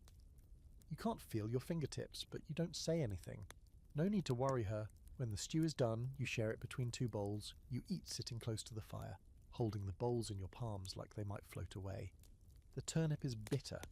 The burdoc's tough. The carrot sliver is the best part, still vaguely sweet, with just a hint of that old familiar flavour. You chew slowly, eyes closed, pretending it's a whole plate of roast vegetables, seasoned with oil and herbs. Your daughter licks her bowl clean. "Will there be more tomorrow?" she asks. "If I can dig it," you say. Hoi. She nods like that's the most natural thing in the world. That night, after she's asleep, you sit by the fire with the last chunk of parsnip in your hand. You're tempted to save it, bury it again, maybe try to plant it come spring, if spring comes, but your stomach growls and the cold presses in, and you know how foolish that hope is. You eat it raw, chewing slowly, savouring the sting of bitterness on your tongue. You dream of fields full of roots, easy to pull, clean and sweet. You don't even need a digging stick. You just reach down and lift them free. Then you wake, and your hands still ache. The sky's the colour of ash today, flat and unmoving, like a lid clamped down over the world. Even the birds seem to have given up. You haven't heard a single chirp in days, not even the crows, and that's never a good sign. You step outside into the kind of cold that doesn't slap you, doesn't sting. It just settles over your shoulders like a damp wool blanket and stays there. Heavy. Permanent. You adjust your scarf and glance toward the fields, to the place where the Lord's harvest once stood. It's strange how the fields look so clean now. Rows raked flat with barely a single leftover stalk poking through the crust of frost. But you know that's not nature's doing. That's gleaning. Months of it. Dozens of villagers combing through every inch of those fields, hoping for what the reapers missed. A grain here, a husk there, sometimes even a worm. You've done it yourself more times than you can count. Gleaning is supposed to be your right. One of the few protections peasants cling to when everything else is stripped away. After the harvest, when the Lord's share is gathered, and the cartloads rolled off to his granaries, the poor are allowed to collect the scraps. The law, what little of it leans in your direction, says you can walk those fields and take whatever's left. But this year there wasn't much to begin with. And what little did remain was fought over, sometimes literally. You remember the last time you went gleaning mid-autumn, when the frost hadn't yet hardened the ground? You and your daughter walked those fields for hours. You picked over the dirt with your fingers, scraping at the soil for fallen grain. Found 7 kernels total. She found a broken stalk with 2 tiny underdeveloped heads of barley. You brought them home like trophies. Today, though, you're not gleaning grain. That ship has long since sailed and the fields are mostly dead now. But maybe, just maybe, someone overlooked something. A forgotten root vegetable, a few dried peas, even a carrot top. You know it's unlikely. But when you're this hungry, unlikely becomes good odds. You walk the edge of the field slowly, eyes down, hands wrapped in cloth to keep them from going stiff. The soil crunches underfoot. Occasionally you find a stone and flip it over, hoping to discover something clinging to the underside. Nothing. A few patches of dried weeds, a wilted thistle. You tug it up and stuff it into your bag anyway. At the far end of the field you spot another figure. An older woman, thin as a broom handle, wrapped in 3 cloaks and still shivering. She nods at you but doesn't speak. No one wastes words anymore. You both know why you're here. You nod back, then continue along the edge, where the field meets the old hedgerow. That's where you find it. A single dried pea pod, brittle but intact, clinging to a curling brown vine. You break it off carefully, like it might shatter in your fingers. Inside 3 wrinkled peas. Tiny, hard as pebbles, but perfect. You don't eat them, you don't even think about it. You tuck them into the cloth lining your pouch. They're seed. And that makes them holy. You keep going, heart beating a little faster now. The next few yards give you nothing, then suddenly a half-rotted beet, half buried in frozen mud. You dig it out with a stick, peel off the blackened outer layer and smile. It's edible, if you boil it long enough. Back home you lay out your finds. A small pile, but a proud one. The beet, the thistle, a few tough leaves from the edge of the woods, and of course the peas. You don't tell your daughter about the peas, not yet. You don't want to explain why she can't eat them. There's debate among scholars, you've heard, about how common gleaning really was in the Middle Ages. Some insist it was widespread, built into the very structure of rural life. Others say it was more symbolic than practical, more about the appearance of charity than the reality of survival. You don't care about the academic arguments. You care that you've lived it, and that it's humiliating and brutal and necessary. The thing about gleaning is, it shows you just how invisible you really are. The Lord doesn't come out to see who's in his fields. He doesn't care. You're like birds scavenging after the real work is done, except the birds have wings and better instincts. You boil the beet for hours. It doesn't soften much, but the water turns a dark pink, and that feels luxurious somehow. Like colour alone has calories. Your daughter says it tastes like old pennies, but she eats every bite. You think about the seed peas again, hidden in your pouch. You remember planting last spring when your hands were still strong and your mind was still full of plans. You remember pushing peas into the soil, spacing them carefully, patting the dirt down like a lullaby. Maybe, if there's another spring, you'll plant these too, if no one eats them first. Later, you sneak out behind the house and dig a hole near the back wall. Not for planting, for hiding. You wrap the peas in cloth, place them in a small clay pot and bury them deep. It feels like burying treasure. Or a promise. Your daughter watches you from the doorway. She doesn't ask what you're doing, she just says, "Are we eating tomorrow?" You nod. Yes. She doesn't ask with what. You lie beside her that night, both of you wrapped in the same threadbare blanket, listening to the wind rattling through the chimney. The fire has gone out, but you're too tired to care. In your dreams, you're walking the fields again, but this time they're golden, warm, overflowing. Your basket is heavy. Your hands are full. You wake up with your fingers clenched, still trying to hold on to that dream. It starts with a smell. Not bad exactly, but sharp. Acrid. Familiar in a way you can't place at first. You sniff the air as you stir from sleep, the blanket heavy across your lay, your daughter curled tightly against your side like a kitten seeking heat. You blink, sniff again, and then it hits you. Smoke. Not firewood though, something richer. Something fatty, something that's been preserved and now, miraculously, is being cooked. You throw on your shawl and step outside, heart suddenly pounding.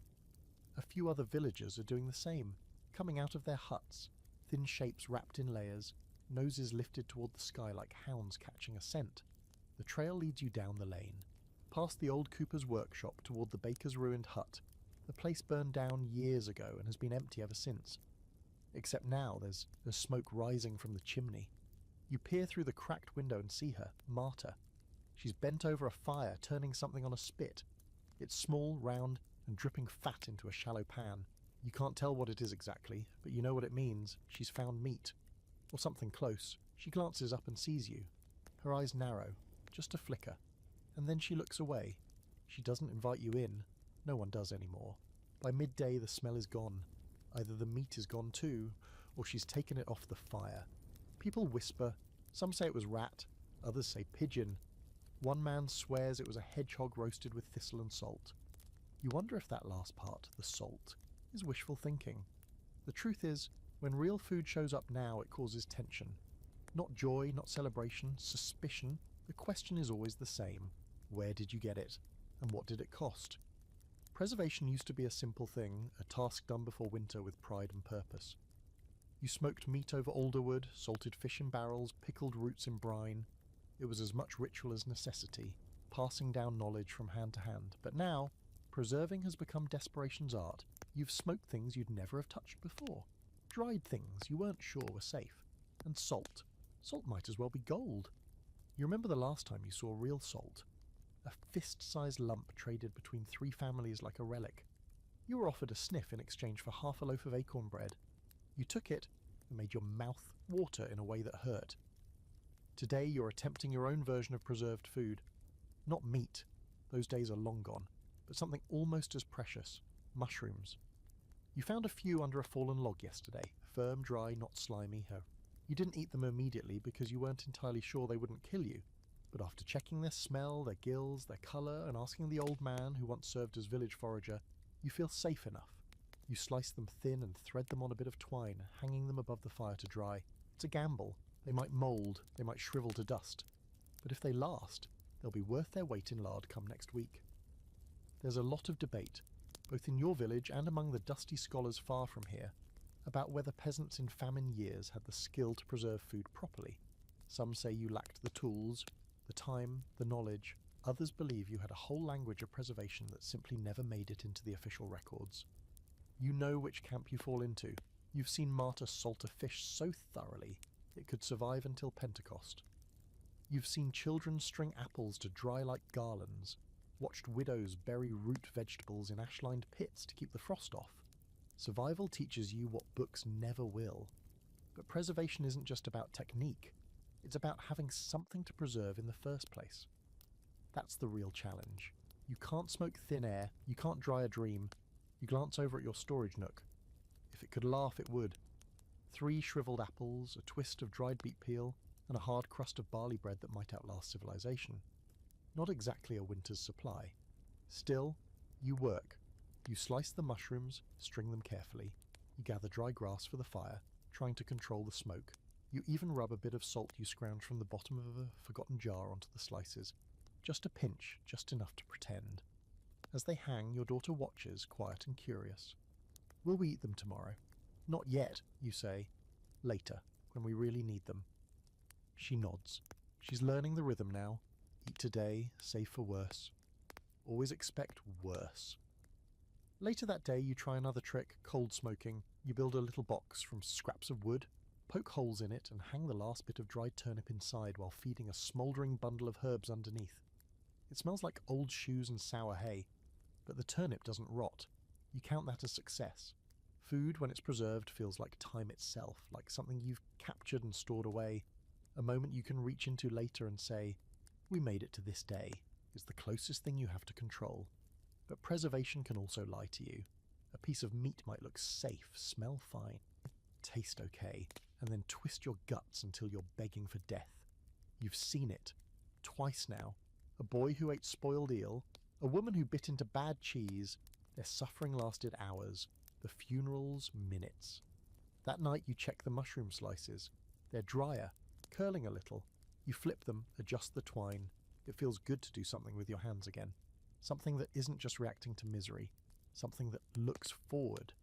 You lie beside your daughter and whisper stories, new ones. You tell her about a girl who lived in a forest and knew the secret names of every root and herb. She could cure sickness, banish hunger, even call deer from the trees. Your daughter asks what the girl ate. You tell her dried mushrooms, smoked fish, and bread soaked in honey. "Is that real?" she asks.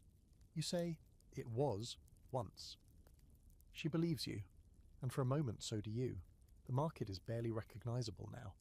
Once it was a place of chatter and clatter, laughter, carts creaking under the weight of goods, dogs barking over scraps, the warm stink of too many people pressed together.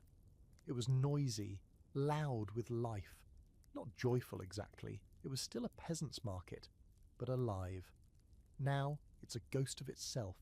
No shouting, no music, just the sound of slow feet on frozen ground and quiet voices haggling over nothing.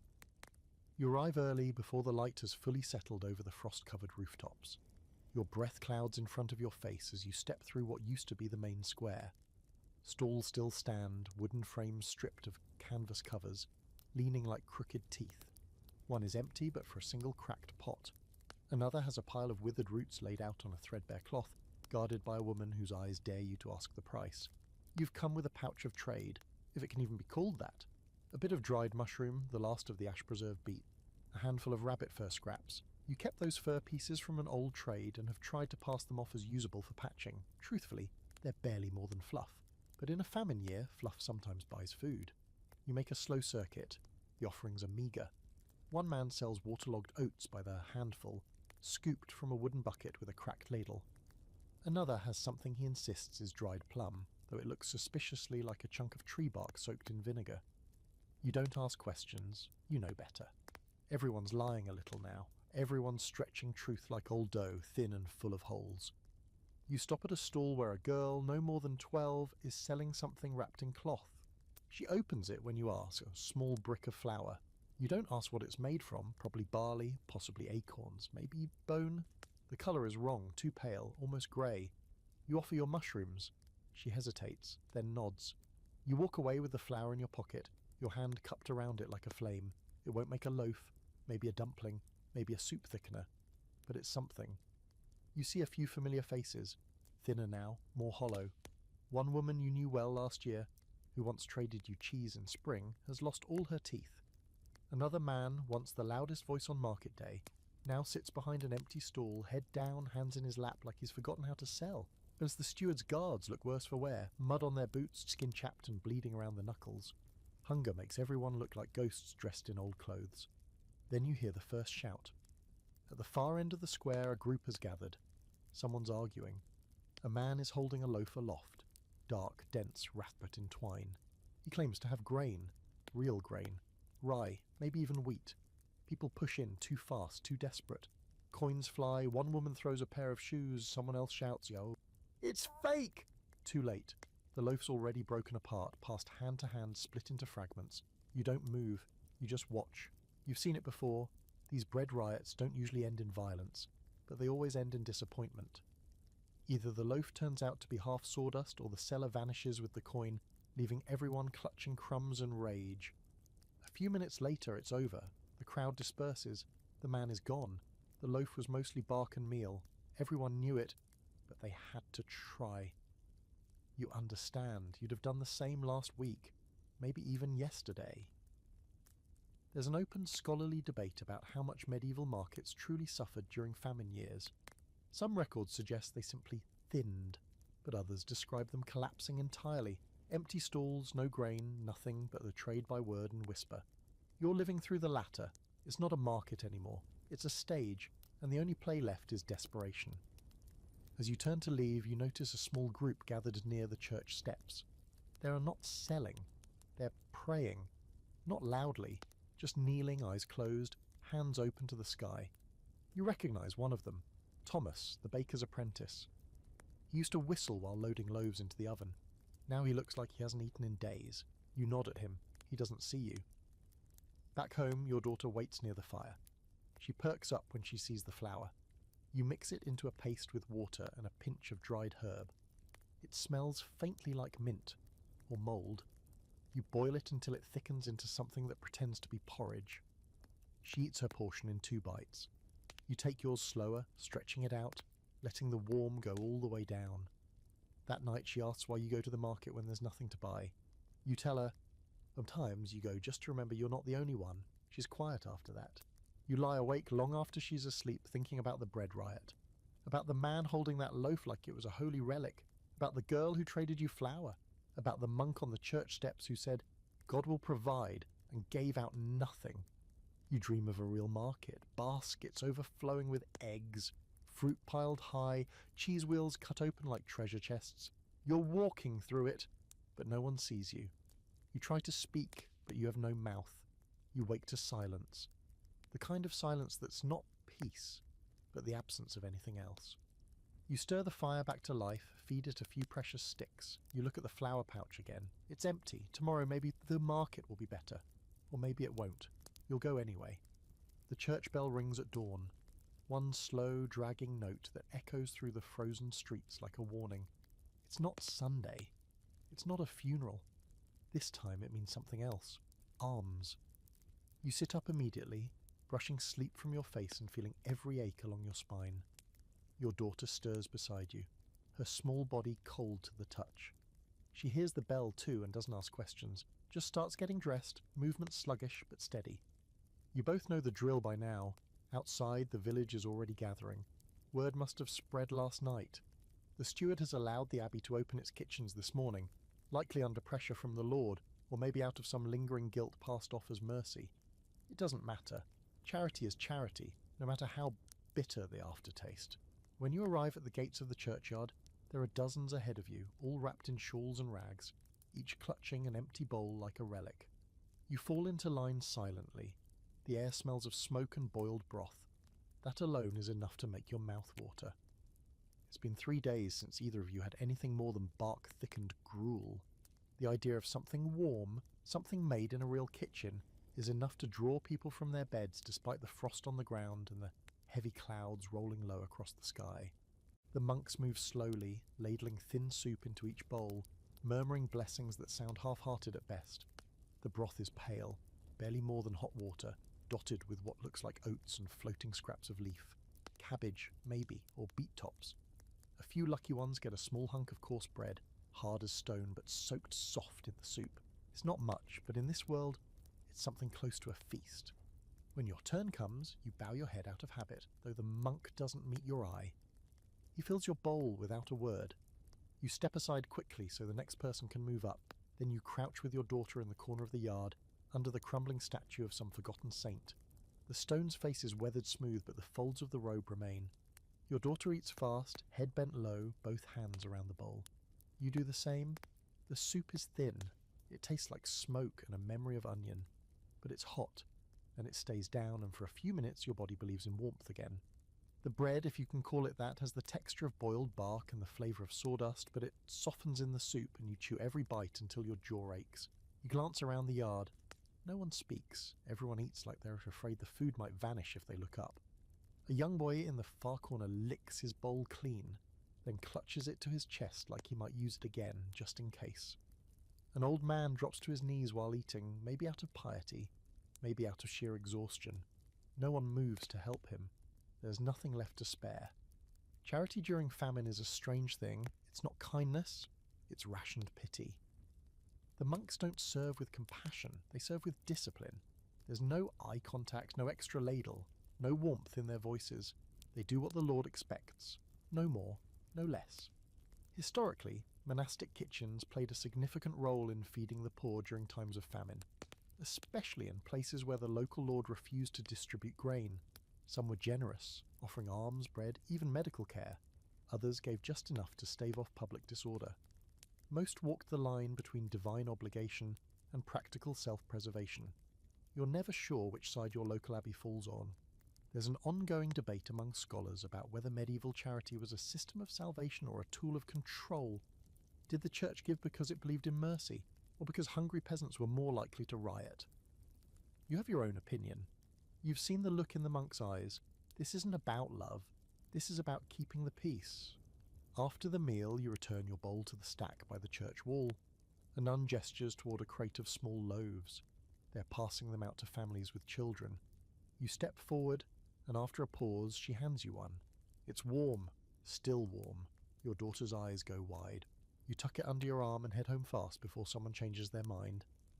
Back at the cottage, you set the loaf on the table like a jewel. You don't cut it. You tear it with your hands. Inside, the crumb is dense and a little sour, but there are flecks of real grain in it.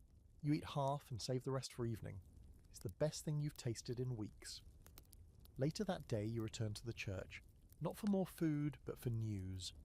The monks sometimes post notices about grain deliveries or medicinal supplies. Today, there's nothing new, just the same tired prayers written on wax tablets. But you overhear two of the brothers discussing the upcoming feast of St. Brigid. They say the kitchen may open again then. You mark the day in your mind, carving it into your thoughts like a tally. You think about the old stories, saints feeding hundreds with one loaf, monks multiplying fish, God turning water into wine. You've stopped believing in miracles, but you haven't stopped hoping for soup. Before bed, your daughter asks if you can go back to the abbey tomorrow. You shake your head. Not until the bell rings again, you say. We wait. She's quiet, then whispers, "We'll hear it again soon." You want to believe that.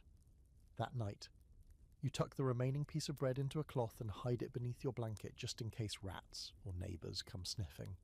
It's hard as a rock by morning, but still edible, still precious. You dream of long wooden tables, of candles flickering against stone walls, of monks passing loaves down the line, laughing. In the dream, your bowl is always full. You wake up hungry, of course, but you still have bread. The loaf from the abbey is gone by mid-morning. Not that it was large to begin with, and certainly not enough to make it through the day, but it went down warm, shared between you and your daughter in silence. Both of you chewing each bite as if your teeth might never get another chance. Now your belly is only slightly less hollow, but it's tricked, for a few hours at least, into feeling like it might not consume itself today. That's what food is now, not fuel, not pleasure, just a brief distraction from the gnawing. Still you're uneasy. Something's not right. It started with the bread. Not the loaf from the monks, that was dense and sour, sure, but it came from a kitchen that still resembles a kitchen. You mean the last loaf you made yourself? The one stretched with root scrapings and a bit of stale barley flour. You remember biting into it and feeling a sting, not on your tongue but in your gut. Wrongness that started small and got louder. You chewed slower, watched your daughter more closely. She seemed fine, but you couldn't stop thinking about it. By the afternoon, the ache in your stomach has grown sharper. Not just hunger anymore. This is something else. Cramping. A twisting pain that doubles you over when you stand too fast. Your daughter asks if you're all right, and you lie. Of course you do. That's what parents do in a famine. Pretend. You sit by the hearth, rubbing your side and thinking through every ingredient. Nothing new. Nothing poisonous, you're sure of it. But then again, you're not really sure of anything anymore. When your ingredients list includes moss, bark, roots you can't name, and flour that may or may not have been gnawed on by something with too many legs, certainty is a luxury. You remember a story from early in the famine about a man who tried to make stew from dried dock roots and mushrooms. They weren't even the poisonous kind, supposedly, but they hadn't been cleaned properly, bits of rot left behind or a few mouldy scraps tossed in without thinking. The whole family got sick, not violently, just steadily worse. Diarrhea, weakness, hallucinations, then stillness. There's a fringe belief you've heard whispered since childhood that certain famine foods carry not just risk of illness, but a kind of curse, a spiritual sickness, that eating what should not be eaten, mouldy bread, scavenged rot, food meant for animals, can twist the soul as much as the stomach. Superstition, of course. But when you're curled on the floor, cramping and shaking, it's hard not to believe in invisible punishments. You manage to drink a bit of warm water, and that helps. A little. Enough to sit upright again at least. Your daughter is quiet, playing with a smooth stone she's kept since summer, tracing patterns in the soot beside the hearth. You watch her hands move and try to keep your mind from spiralling. When the light starts to fade, you force yourself to prepare something for the evening meal. There's not much left, just a thin strip of beet, a few leaves of something vaguely green, and some of the questionable flour you traded for at the market. You boil it all into a paste and call it soup, but when it's done, the smell turns your stomach. Your daughter eats anyway, without comment. That alone is terrifying. She's never refused food before, not even the worst bark bread. You ask her if it tastes off. She shrugs, says no. But you know she's lying too now. That makes two of you. You try a spoonful. The taste is metallic. Not sharp, not acidic, just wrong. Flat and bitter, like wet stone and old leaves. You force it down and take another. Then stop. You scrape the rest into the fire when your daughter's not looking. Later your body rebels again. Not violently, no fever, no vomiting, but a creeping illness in your bones. Like your blood has gone sluggish. You lie down early and wrap yourself tight in the blanket, shivering though the room isn't cold. Your daughter lies beside you, her hand resting gently on your arm. Will you be better tomorrow? She asks. You tell her yes. You have no idea. There's an open question among historians, one they love to argue about, concerning the real cost of famine foods. Not just the deaths from outright starvation, but the slow deaths, the lingering ones. What happens to a body fed on rot and ash and false bread? Some scholars believe these years left scars that never healed, gut diseases, organ failure, long-term weakness passed down to children born after the famine had ended. Others argue that the peasant body adapted, somehow learned to digest poison just enough to keep breathing. You wonder which theory you're proving right now. By candlelight, you examine the flour you brought home from the market again. It smells fine, musty, but not foul. You stir it with a bit of water and wait. Within minutes, bubbles rise, oddly fast, too fast, fermentation, spoilage. You can't tell anymore. All you know is your belly still hurts and your daughter's eyes look sunken. In the morning, you plan to go to Marta. She has knowledge of roots and herbs, passed down through God knows how many grandmothers. Maybe she'll have something to soothe the pain. Maybe she'll ask for more than you can pay. You'll go anyway. For now, you lie still and breathe through the cramps. You count the spaces between them. You try not to think about what you've eaten in the last week. You try not to remember the old warnings. If it smells too sweet, it's not safe. If it tastes too bitter, it's already spoiled. You whisper a prayer to no one in particular, pressing your lips against your daughter's hair. Your stomach growls again. Not hunger this time. Something else. You close your eyes and listen to the fire crackle, like a mouth chewing dry leaves. You've done a lot of unthinkable things since the famine began, things you never imagined yourself doing, not in dreams, not in nightmares. Eating bark, digging up rotten vegetables from frozen earth, bargaining with priests, stealing a turnip from an abandoned shed and lying about it when someone asked.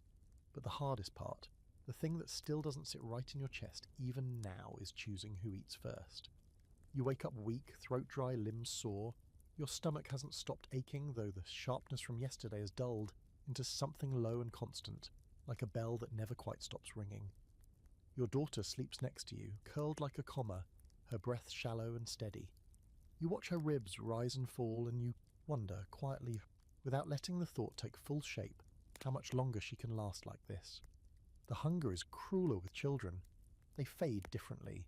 Adults buckle under it, collapse, but children stretch out the fall. They lose their appetite first, then their curiosity. Their laughter fades into silence. Eventually, their eyes stop moving. You've seen it happen. The baker's youngest, the stable boy, even the steward's own niece, though no one says it out loud. You sit up and try to move without waking her. Your legs shake when they touch the floor. Your arms feel like they belong to someone else, someone older, more brittle. You make your way to the hearth and rekindle the coals with a bit of dry moss and twigs. The flame flickers to life with some effort, and you warm your hands while planning the day's meal, or what passes for it. There's barely anything left. A handful of dried greens, a bit of root you found yesterday, questionable but not immediately lethal, and half of a cake of bark bread that could crack a tooth if you're not careful. You boil water and steep the greens, you shave the root into thin slices, you chew the bread slowly to soften it before adding it to the pot. The resulting stew is as watery as it is bitter. You ladle it into a small bowl and set it beside your daughter's sleeping form. She stirs at the scent, blinking, lips chapped and eyes sunken. She doesn't smile, hasn't in days, but she sits up and takes the bowl with both hands. "Did you eat?" she asks. You nod. Lie. She takes a few bites, careful, watching you the whole time. You force yourself to sip from your own bowl, even though it tastes like boiled weeds and regret. She doesn't finish hers. After a few minutes she sets it down, her hands trembling. "Not hungry," she mumbles. That phrase used to be an annoyance, now it terrifies you. You beg her, gently, quietly, to try a little more. She does, for you, but you can see it's an effort, a performance. Later she sleeps again and you stare at her unfinished bowl. You should eat it. You're weaker than you've ever been, but you can't. You can't bring yourself to steal her portion, even if she left it willingly. So you pour it back into the pot and set it aside for evening. Maybe she'll be stronger later. Maybe you will. You think of your mother, years ago during a lean winter. Not a famine, just a hard season. She used to eat the scraps off your plate after you'd gone to bed. Said she'd already eaten. You knew she was lying, but you let her. Now you understand. There's a quiet debate among scholars who study these years, mostly argued from the comfort of warm, well-fed lecture halls. How did peasant families divide food during famine? Did parents feed children first? Did the strongest eat to survive and carry the rest? Or did it come down to luck and cruelty? Who could fight hardest for the last scrap? Some records suggest families tried to keep children alive at all costs. Others hint at darker truths, abandonment, sacrifice, the unthinkable. You know it's not always noble. Sometimes the hunger gets ahead of your better judgment. There are moments, short, shameful ones, when you look at the food in your hand and tell yourself you need it more. Not because you're selfish, because you're the one who forages, who digs, who cooks. If you collapse, there's no one left to find food at all. It's not a choice you make once, it's one you make every day. A few weeks ago you heard of a family that rationed food based on usefulness.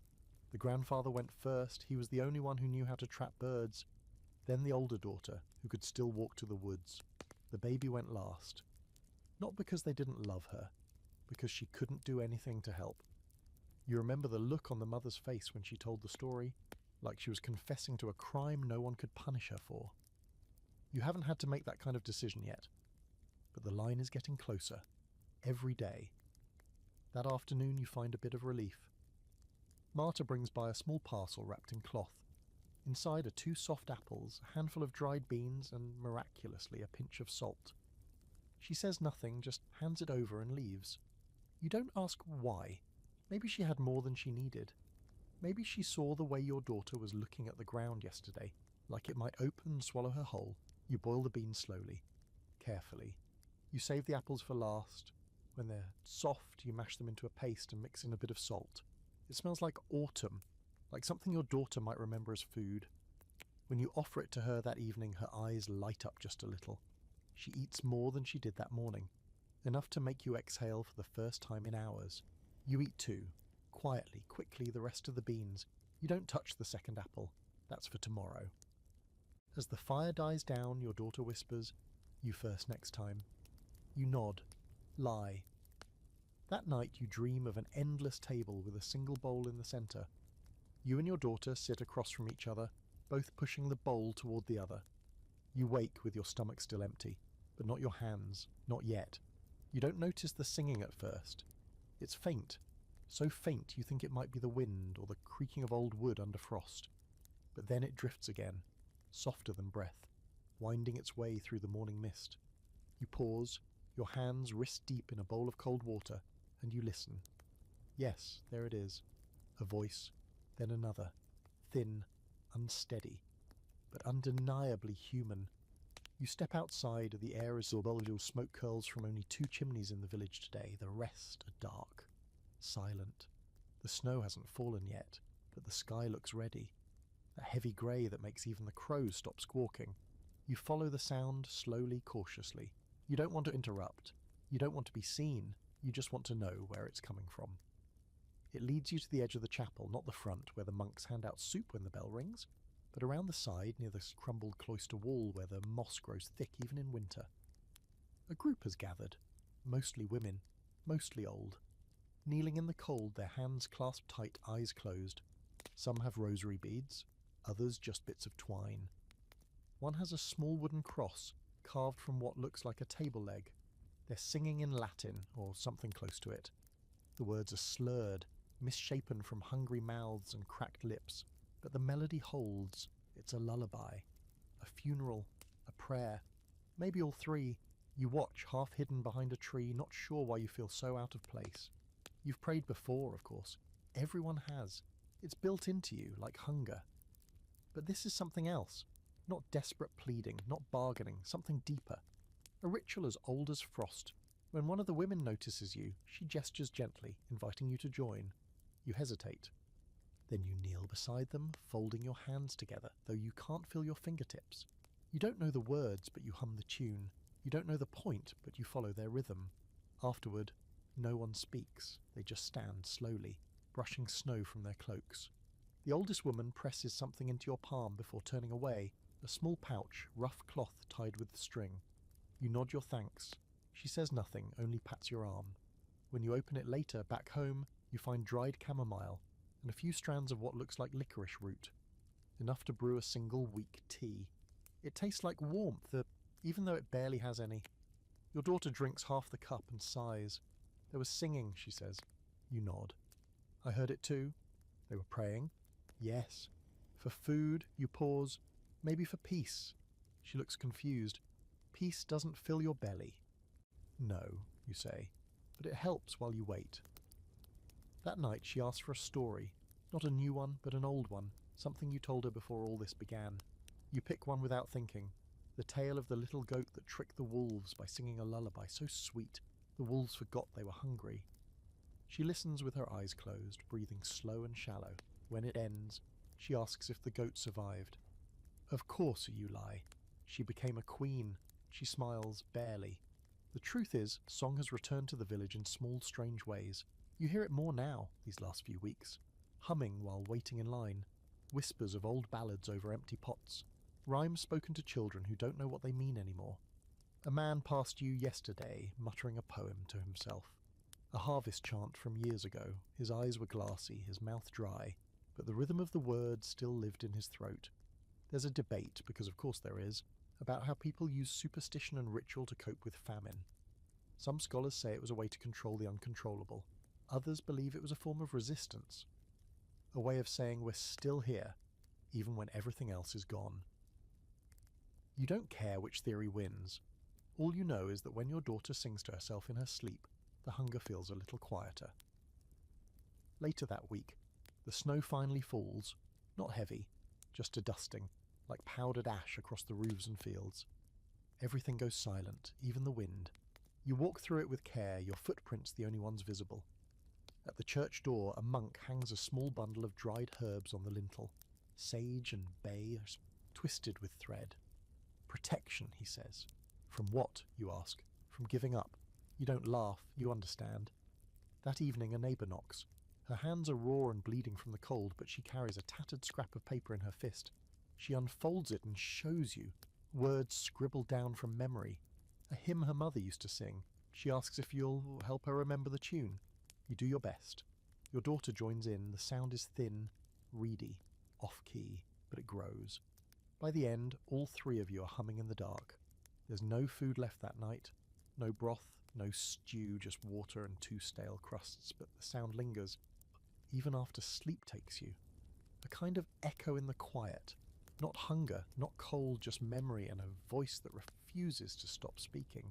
The road is busier than it should be. Not bustling, not crowded, nothing like the harvest seasons you remember, when carts rolled by thick with hay and laughter, children chasing chickens into ditches and merchants calling out over sacks of beans, but busier still. The quiet kind of busy. The kind that signals things are breaking loose. Things are falling apart.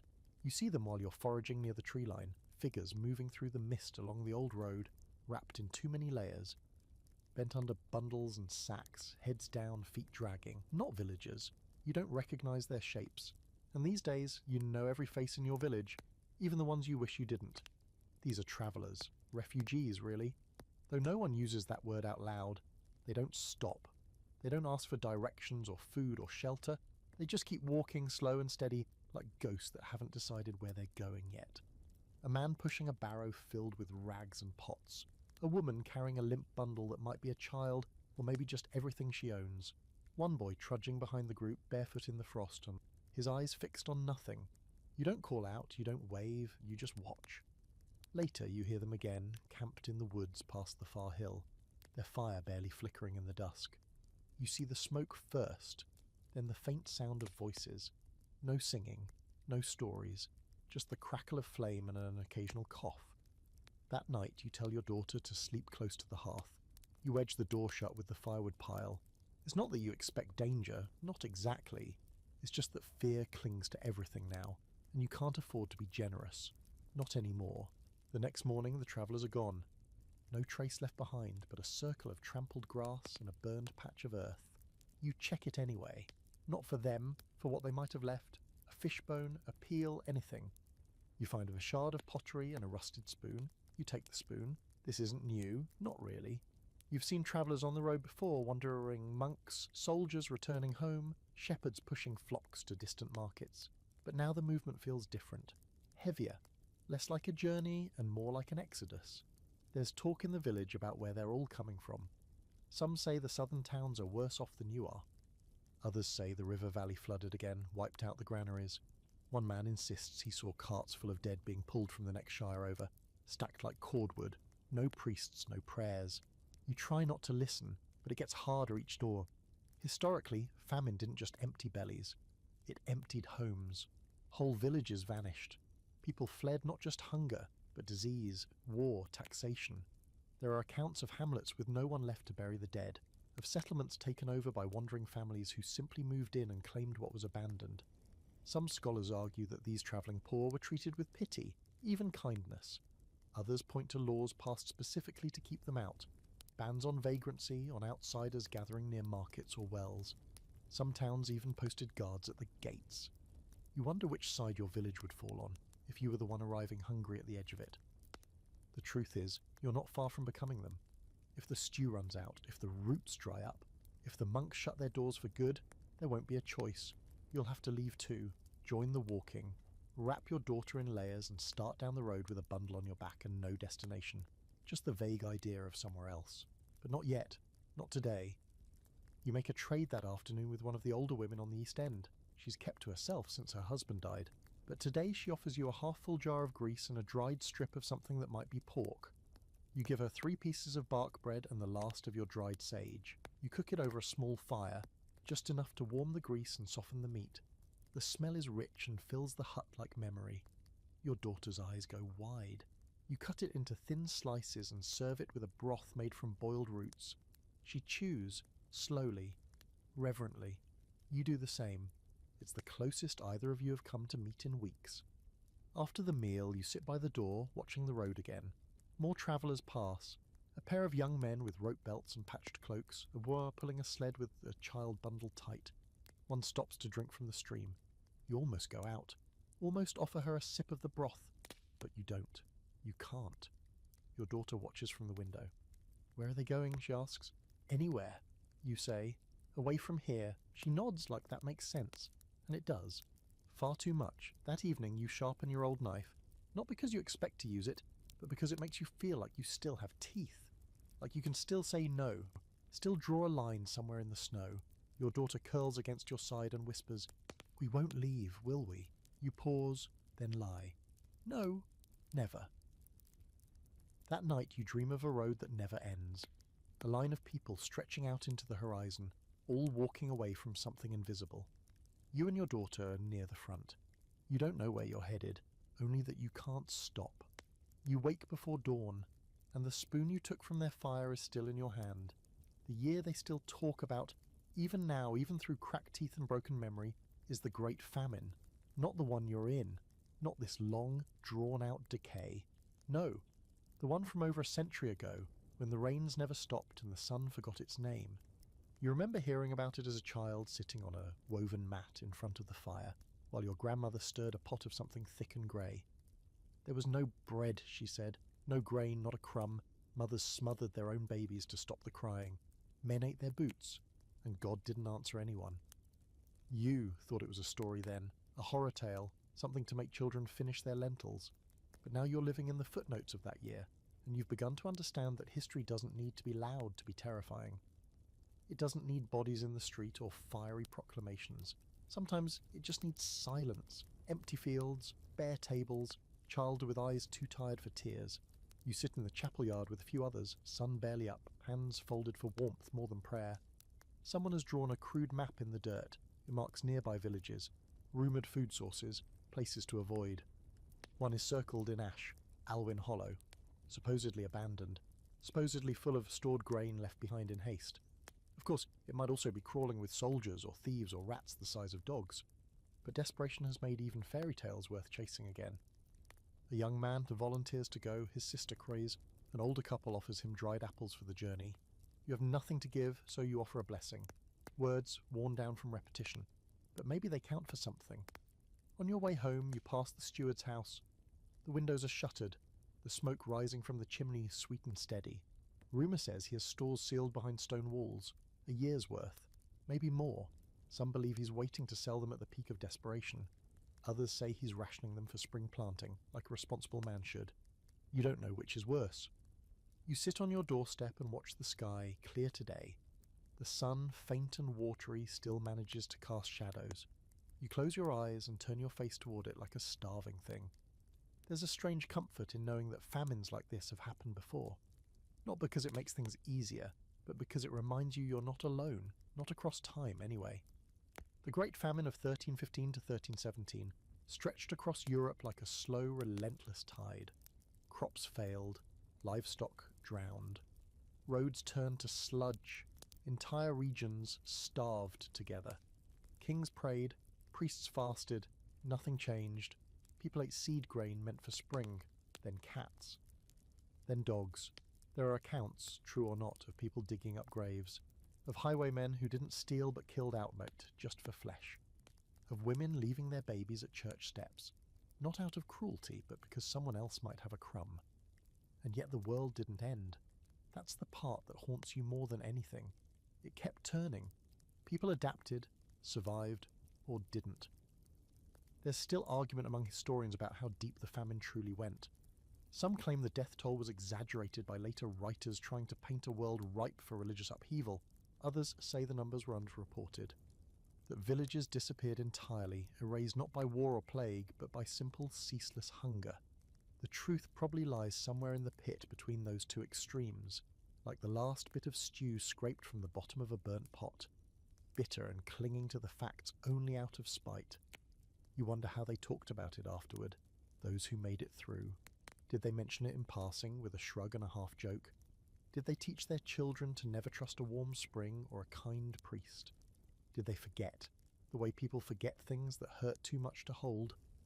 You look at your daughter now, thinner than she was last month, but still upright, still singing sometimes in her sleep, and you think about what you'll tell her if you both make it through. Will you call it the long winter? The hunger year? Will you name it at all? That evening, the boy who went to Alwyn Hollow returns. Alone. He carries a small sack, heavier than you'd expect. Inside are parsnips, dried peas, and something miraculous. A wedge of hard cheese wrapped in waxed cloth. He doesn't speak much, just says the place was empty. Door open, no bodies, no fire, like they vanished mid-meal. No one asks questions. The food is divided, carefully, fairly. He's given double for the risk. That night, you boil a few of the peas with the rest of your herbs. Your daughter smells it before she sees it. Her eyes go wide. She eats every bite. So do you. And for the first time in weeks, your stomach doesn't hurt afterward. You fall asleep holding her hand, and your last thought before the dream hits is this: we're going to tell this story someday. Not today, not yet, but someday. You never thought you'd get used to the gnawing. In the early weeks of the famine, hunger was a loud, desperate thing. It screamed in your stomach, made your limbs jittery, your thoughts fogged with need. Now it's quieter, more like a dull knock at the door you've learned not to answer. You still feel it, of course, but you ignore it the way you might ignore a tooth that aches only when you smile. You're sitting by the fire again, turning a flat cake of ground-up lentil husks and oat sweepings over the embers. You made it with a drop of the last pig fat Marta gave you, bless her, and water pulled from the stream that hasn't frozen quite solid yet. Your daughter is still asleep in the corner, her cheeks drawn tight, her breath soft and rhythmic. She lost a tooth yesterday. She cried, not from pain, but because she's afraid the tooth mother won't visit this winter. You told her the tooth mother was stuck in snow, but would send something soon. A smooth stone, maybe. A dream. She believed you. You break the cake in two and set one half aside. She'll need it more than you. It's always that way now, whether you speak it aloud or not. One bite for her, maybe a bite for you, if there's more later. Sometimes you wonder what this whole famine has taught you, not just about the land or God or the fragility of your bones, but about who you really are when the last harvest fails, and more importantly, what's left of you after. You remember when you used to measure life by what you had? Bushels of grain, jugs of ale, the fullness of your pantry in late autumn. Now you measure it by absence, what you've gone without, what you still cling to in spite of everything. One thing that surprised you is how much you've learned to endure. It's not that the pain has gone, it hasn't, but you've learned the shape of it, the schedule of it, hunger in the morning, weakness in the afternoon, dizziness when you bend too fast. And always, always that moment before sleep when your body forgets it's starving just for a moment. As if in the quiet dark, your cells remember how to rest. You know, academically speaking, this kind of adaptation is part of the peasant story. Texts from across the centuries hint at it, how the poor survived on resilience, though those who write about it rarely seem to define what that actually means. Some scholars call it subsistence flexibility, the ability to survive on marginal foods, altered schedules and communal networks of care. Others refer to it as coping strategy exhaustion, the point at which every survival trick has been tried, stretched thin and used up. You're somewhere between the two now, still coping, but tired. You step outside into a day that doesn't feel entirely frozen for once. The sky is a watery blue and the snow has begun to melt in patches, leaving behind mud that smells like rot and thawed grass. You kneel beside your small storage hole, brush away the stones, and check the parcel you buried last month. The 3 dried peas you refuse to eat. Still intact, still hidden. You smile, not because it's funny, but because it's absurd. Those 3 peas feel like more of a treasure than anything the steward has behind his locked cellar door. Not just because they're of food, but because they're future. Tiny, green promises wrapped in the smell of earth. Back inside, your daughter is awake, rubbing her eyes with one hand and clutching the cake with the other. She eats it slowly, deliberately, and then, to your shock, gives you half of it back. "I'm not hungry," she lies, with that same smile you used to fake for her. You pretend to believe her. Later, the village gathers near the old granary, not for food, but for a meeting. The steward has sent word. Planting season is approaching, and the Lord expects fields to be prepared. There's a collective kishutz, long and sharp. Who has seed? Who has tools that haven't rusted? Who has the strength to swing a hoe? You raise your hand, even though you're not sure how you'll do it. Maybe you'll trade for seed. Maybe you'll dig with a stick and sheer will. But the idea of preparing soil again, of turning over earth with a purpose, stirs something deep in your spine. Some villagers argue, it's too soon, The ground's not ready. The people aren't ready. Others say it doesn't matter. If they wait, they die. If they try, they might not. You know which side you're on. As you walk home, you pass Marta sitting outside her hut, sharpening a rusted spade with a stone. She nods at you, you nod back. It's not a conversation, but it is an agreement. We keep going. We turn the earth. We risk hope. That evening, you boil water just for the steam, letting it warm the air. Your daughter watches the fog curl and says, "It smells like soup." It doesn't really, but you nod. Then she says something even stranger. "Can we plant something this year?" You hesitate, then pull the parcel from the shelf, the one with the peas. You unwrap it slowly, and her eyes light up. "Can we eat them?" she asks, hungry hope creeping into her voice. You take her hand and shake your head. "We save them," you say. "We plant them." She stares at the tiny, wrinkled peas like they're magic stones. "What if they don't grow?" she whispers. "Then we try again." She smiles. That night, you tuck the peas back into their cloth and sleep with them pressed against your chest, like a heartbeat that hasn't stopped yet. The famine has taught you many things: how to survive, how to endure, how to break and still walk. But mostly it's taught you that resilience isn't loud. It's not about bravery or pride.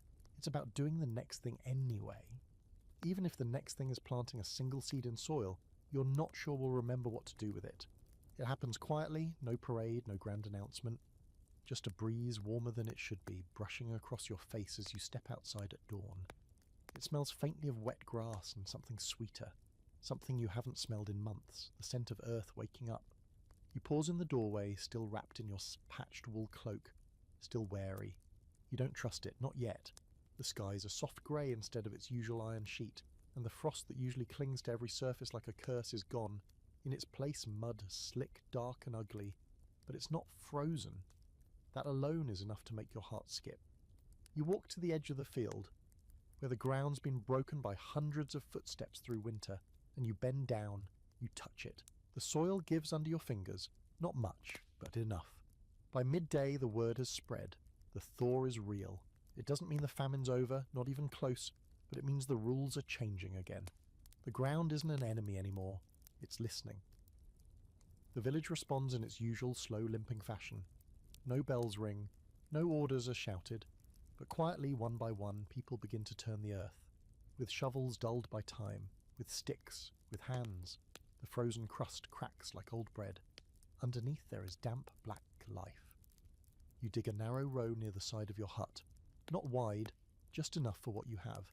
You unwrap the cloth and show your daughter the 3 peas. She holds them like they're jewels, whispering to each one. The planting feels ceremonial, almost sacred. You press each seed into the soil gently as if it might bruise. She waters them with melted snow. You mark the row with a crooked stick. It's nothing, it's everything. Around you others do the same. Marta is out with her bent spade. Thomas the baker is scattering something that looks like carrot seed, though he won't say where he got it. The steward even opens a small section of the Lord's land for communal planting, probably more to avoid riots than out of generosity, but still, it's something. You work until your back aches, and it feels good. Not in a joyful celebratory way, not like a festival, but like coming back into your body after a long absence. You're sore. You're sunken. You're still here. That night your daughter falls asleep quickly, her fingers still dirty from planting. You sit by the hearth, rubbing the stiffness from your hands, and think about the months that just passed. You think about bark bread and cold pottage, about freezing nights and empty market, about the way people disappeared down roads and into themselves, about how many stayed, about how you stayed, and about what stayed with you. The famine has left scars, literal ones, on your fingers where frost cracked the skin, in your belly where hunger burned long enough to leave a memory. But there are other scars too, invisible ones. How you hesitate before eating, even when the food is safe. How your daughter startles awake if there's no firelight. How you still check the sky every morning like you're waiting for it to betray you again. Historians like to tie up events with neat bows. This was the famine year, they say, as if the ending is clean, as if people woke one morning to find grain pouring from the heavens and chickens laying eggs in every hearth. But that's not how it works. The famine doesn't end with a feast. It ends with a seed, with a furrow in the ground and a prayer you whisper under your breath even though you're not sure who's listening anymore. It ends with rationing what's left, carefully. Still boiling bark, still watering super, but doing it with the knowledge that things might get better. You'll carry the hunger with you, even when you're full again. Even when the fields are green and the grain bends heavy in the wind. You'll remember the feeling of your daughter's bones when you carried her, too tired to walk, the quiet of a village with no song, the shame of turning away a beggar when your own pot was empty. There's a part of you that won't ever trust plenty again, but you'll plant anyway. You remember that old saying, your grandmother's maybe, or someone before her? The one who plants after a famine sows not seeds, but forgiveness. Maybe she was right. Or maybe she was just trying to believe in something the way you are now.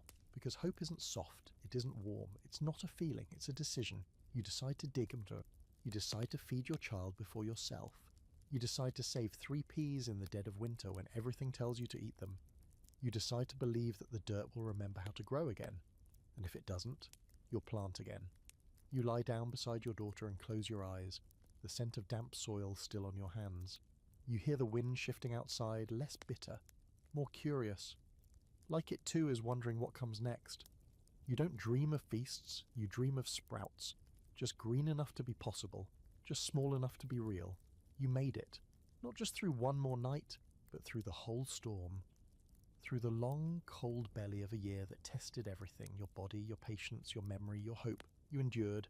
Even when there was nothing left to endure for but a crust of bread or a single cracked pea, you kept going. You didn't crumble, you didn't vanish, you planted anyway.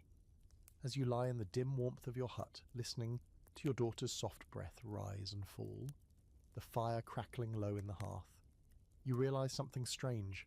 You're not just surviving anymore, you're recovering. Slowly, hesitantly, like a sprout poking out of frost-covered soil, not sure if it's safe to stretch toward the sun. You don't trust this peace, not fully, not yet, but you're learning to live inside it just a little.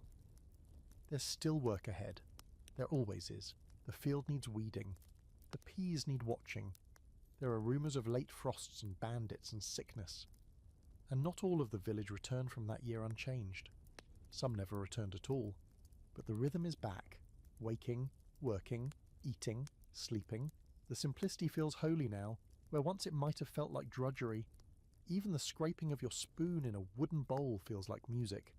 You've learned that famine isn't just about food. It's about everything you lose when you're starving and everything you claw back when it ends. Kindness, dignity, laughter. The first time your daughter smiled again while chewing something that actually resembled bread, you nearly wept. There will be more hard years, you know that. But this one, the hunger year, you'll carry with you always, not as a wound, but as a reminder of what you're made of what grows even when the harvest fails. And when people ask you someday what you ate to survive, you'll tell them everything. Bark, roots, regret, silence, kindness, ash, guilt, grace, memory, but mostly hope.